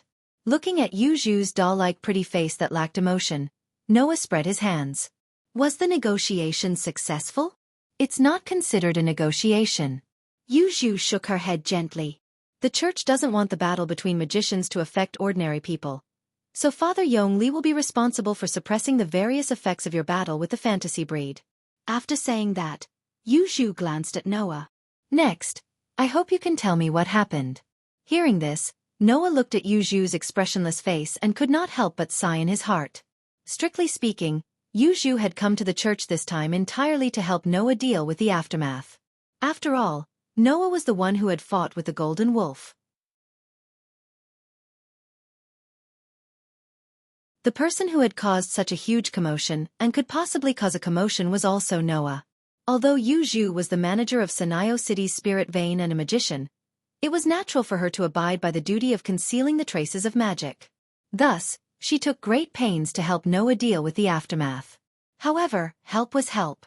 Even if Noah himself did not care about the concealment of magic, he could not deny it. Here it could be said that he owed Yuzhu a favor. Let's talk about it when we get back. Noah patted Yuzhu's little head. I owe you this time. After saying that, Noah walked forward in a carefree manner. Yuzhu stood in the same spot as she stared blankly at Noah's back. She raised her hand and rubbed the spot where Noah had just patted her little head. Soon after, she furrowed her brows tightly. Other than her father, there had never been a member of the opposite sex who had patted Yuzhu's head like Noah had. At night, in the sunroom of the manor. In other words, not only does Sanayo City have a fantasy breed that breaks the rules, but there is also a magician who seems to be able to control this fantasy breed. The worst thing is that the other party may also have their eyes on Sanayo City's spirit vein. We have to be prepared to fight with the other party, right? Aoko Aozaki looked sharply at Noah and Yuzhu, who were sitting at the same table as her. After a while, she held her forehead as if she had given up and looked hatefully at Noah. Is this your revenge on me? Aoko Aozaki was referring to her sudden outburst in the morning for no reason. I can't be bothered with the student union president's willfulness. Also, don't make it sound like I deliberately provoked this kind of enemy. I was the one who was attacked, and I was also confused, okay? Noah rolled his eyes and put the cup of black tea in his hand on the table. Although I'm still not sure if the magician who can control the fantasy breed has his eyes on Sanayo City's spirit vein, since the other party is a magician, Sanayo City's barrier must have detected the other party's existence. I hope you can provide me with information in this regard. Provide you with information? Aoko Aozaki and Yuzhu froze at the same time. Don't be in a hurry to refuse. I know you are still wary of me, but I want to tell you that you are magicians, and fantasy breeds are the natural enemies of magicians. With your strength, you can't deal with a fantasy breed at all. Noah crossed his arms, and his voice echoed clearly. If you provide me with information, I will help you deal with that fantasy breed.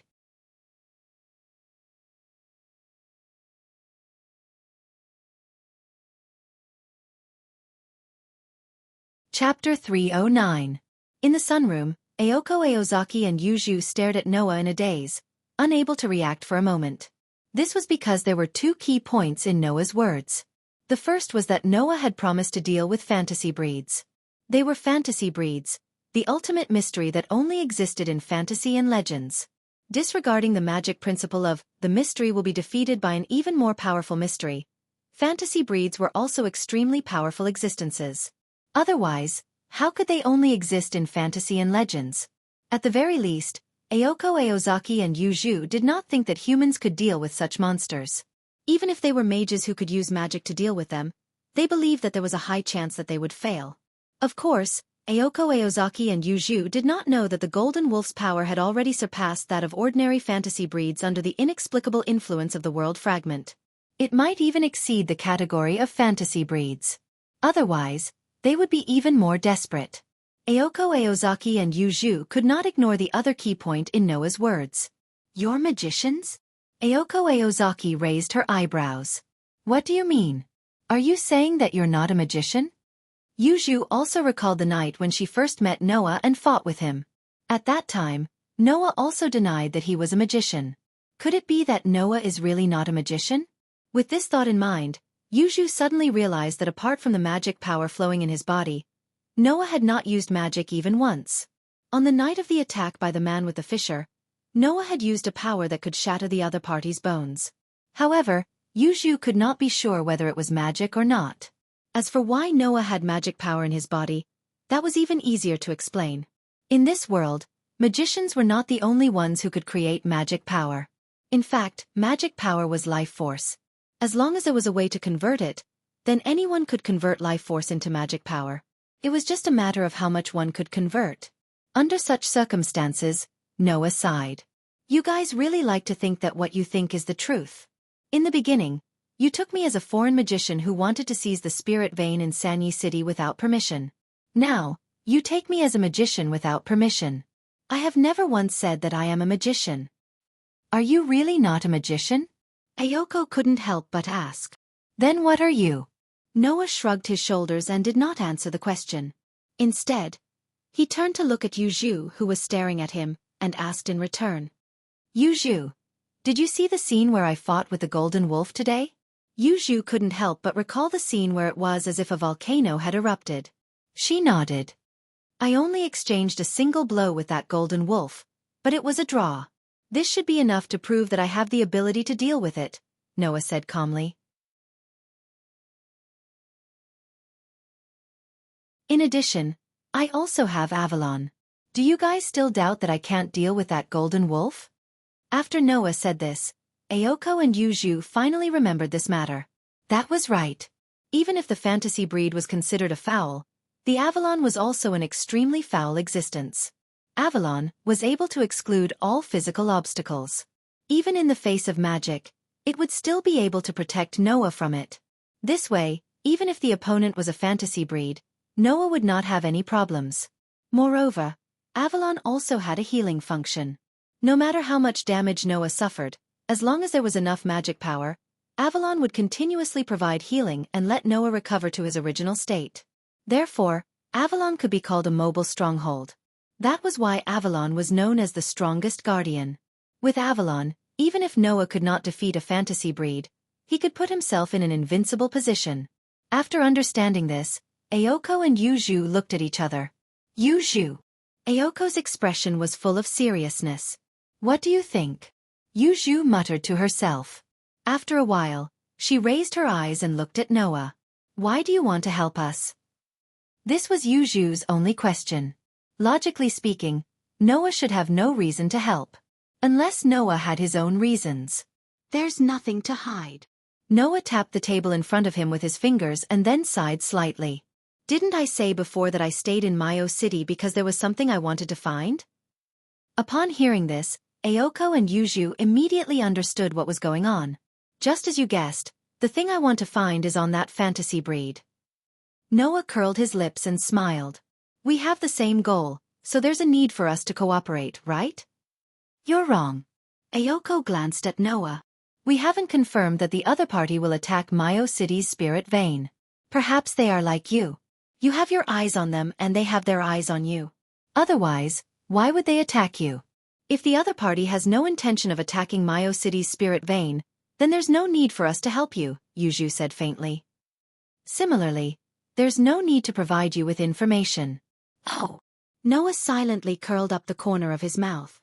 In other words, you'd rather let a fantasy breed and a magician with unknown motives lurk in Mayo City and plant dangers that could explode at any time than provide me with information?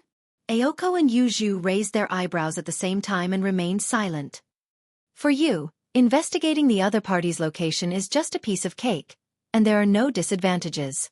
Furthermore, we can't rule out the possibility that the other party has no intention of attacking Mayo City's spirit vein, Noah said, pressing on step by step. Wouldn't it be better for me to deal with that fantasy breed and help you eliminate the hidden dangers? The sunroom immediately fell into silence. I understand, Ayoko sighed slightly and said to Noah with a serious expression, we'll provide the other party's location. In exchange, if the magician behind the scenes really intends to attack Mayo City's spirit vein, you have to be responsible for dealing with that fantasy breed. No problem. Noah readily agreed. At the same time, Yuju extended her hand and extended a fair and slender finger. She gently tapped the table before her. Plop. Suddenly, the table in front of Noah, Ayoko, and Yuju seemed to have assimilated into the surface of the water, and a circle of ripples appeared amidst the sound of water. A thick fog suddenly rose, and a mirror slowly emerged from the fog. On the mirror, the image of a city gradually appeared. That was Mayo City. Next, Yuju began to use Mayo City's barrier to conduct a comprehensive investigation of the entire city. The target of the investigation was naturally an individual with magic power. However, after half an hour of work, Ayoko and Yuju were still unable to discover any signs of a foreign magician in Mayo City. After waiting quietly for about half an hour, Noah finally sighed softly. It seems that we can't find him. Like you, the other party has some kind of technique that can hide the existence of magic power. Yuju closed her eyes, and her quiet voice echoed. Things are a bit strange. Strange. A trace of confusion appeared on Noah's face. You still don't know, right? Ayoko gritted her teeth and said this sentence. In the past month, we haven't been able to detect the existence of magic power. Other than you, there are also foreign magicians that you know about. Including this magician who can control a fantasy breed this time, there are 3 beings that we can't detect magic power this month. Yuju's expression became solemn. This is something that has never happened before, but it has happened 3 times in a row this month. Could it be that there's a problem with the barrier? 3 times. Noah scratched his cheek. Why are you so sure that it's 3 times? Noah's words made Ayoko and Yuju's hearts tremble. Yes. Why are you so sure that it's 3 times? Ayoko's gaze gradually became sinister. The foreign magician and the magician who can control a fantasy breed might be one and the same. Yuju lowered her head and fell silent. Noah cast his gaze outside the courtyard, and his eyes flickered slightly. This matter is indeed very troublesome. You're tuning in to the Dreamy Chapters YouTube channel. We're so grateful for your support, and don't forget to subscribe to join us on this incredible journey through captivating stories. Your generosity through donations truly makes a world of difference, as it's the primary source of revenue that allows me to expand and enhance this channel for you. Thank you from the bottom of my heart for being a part of this adventure.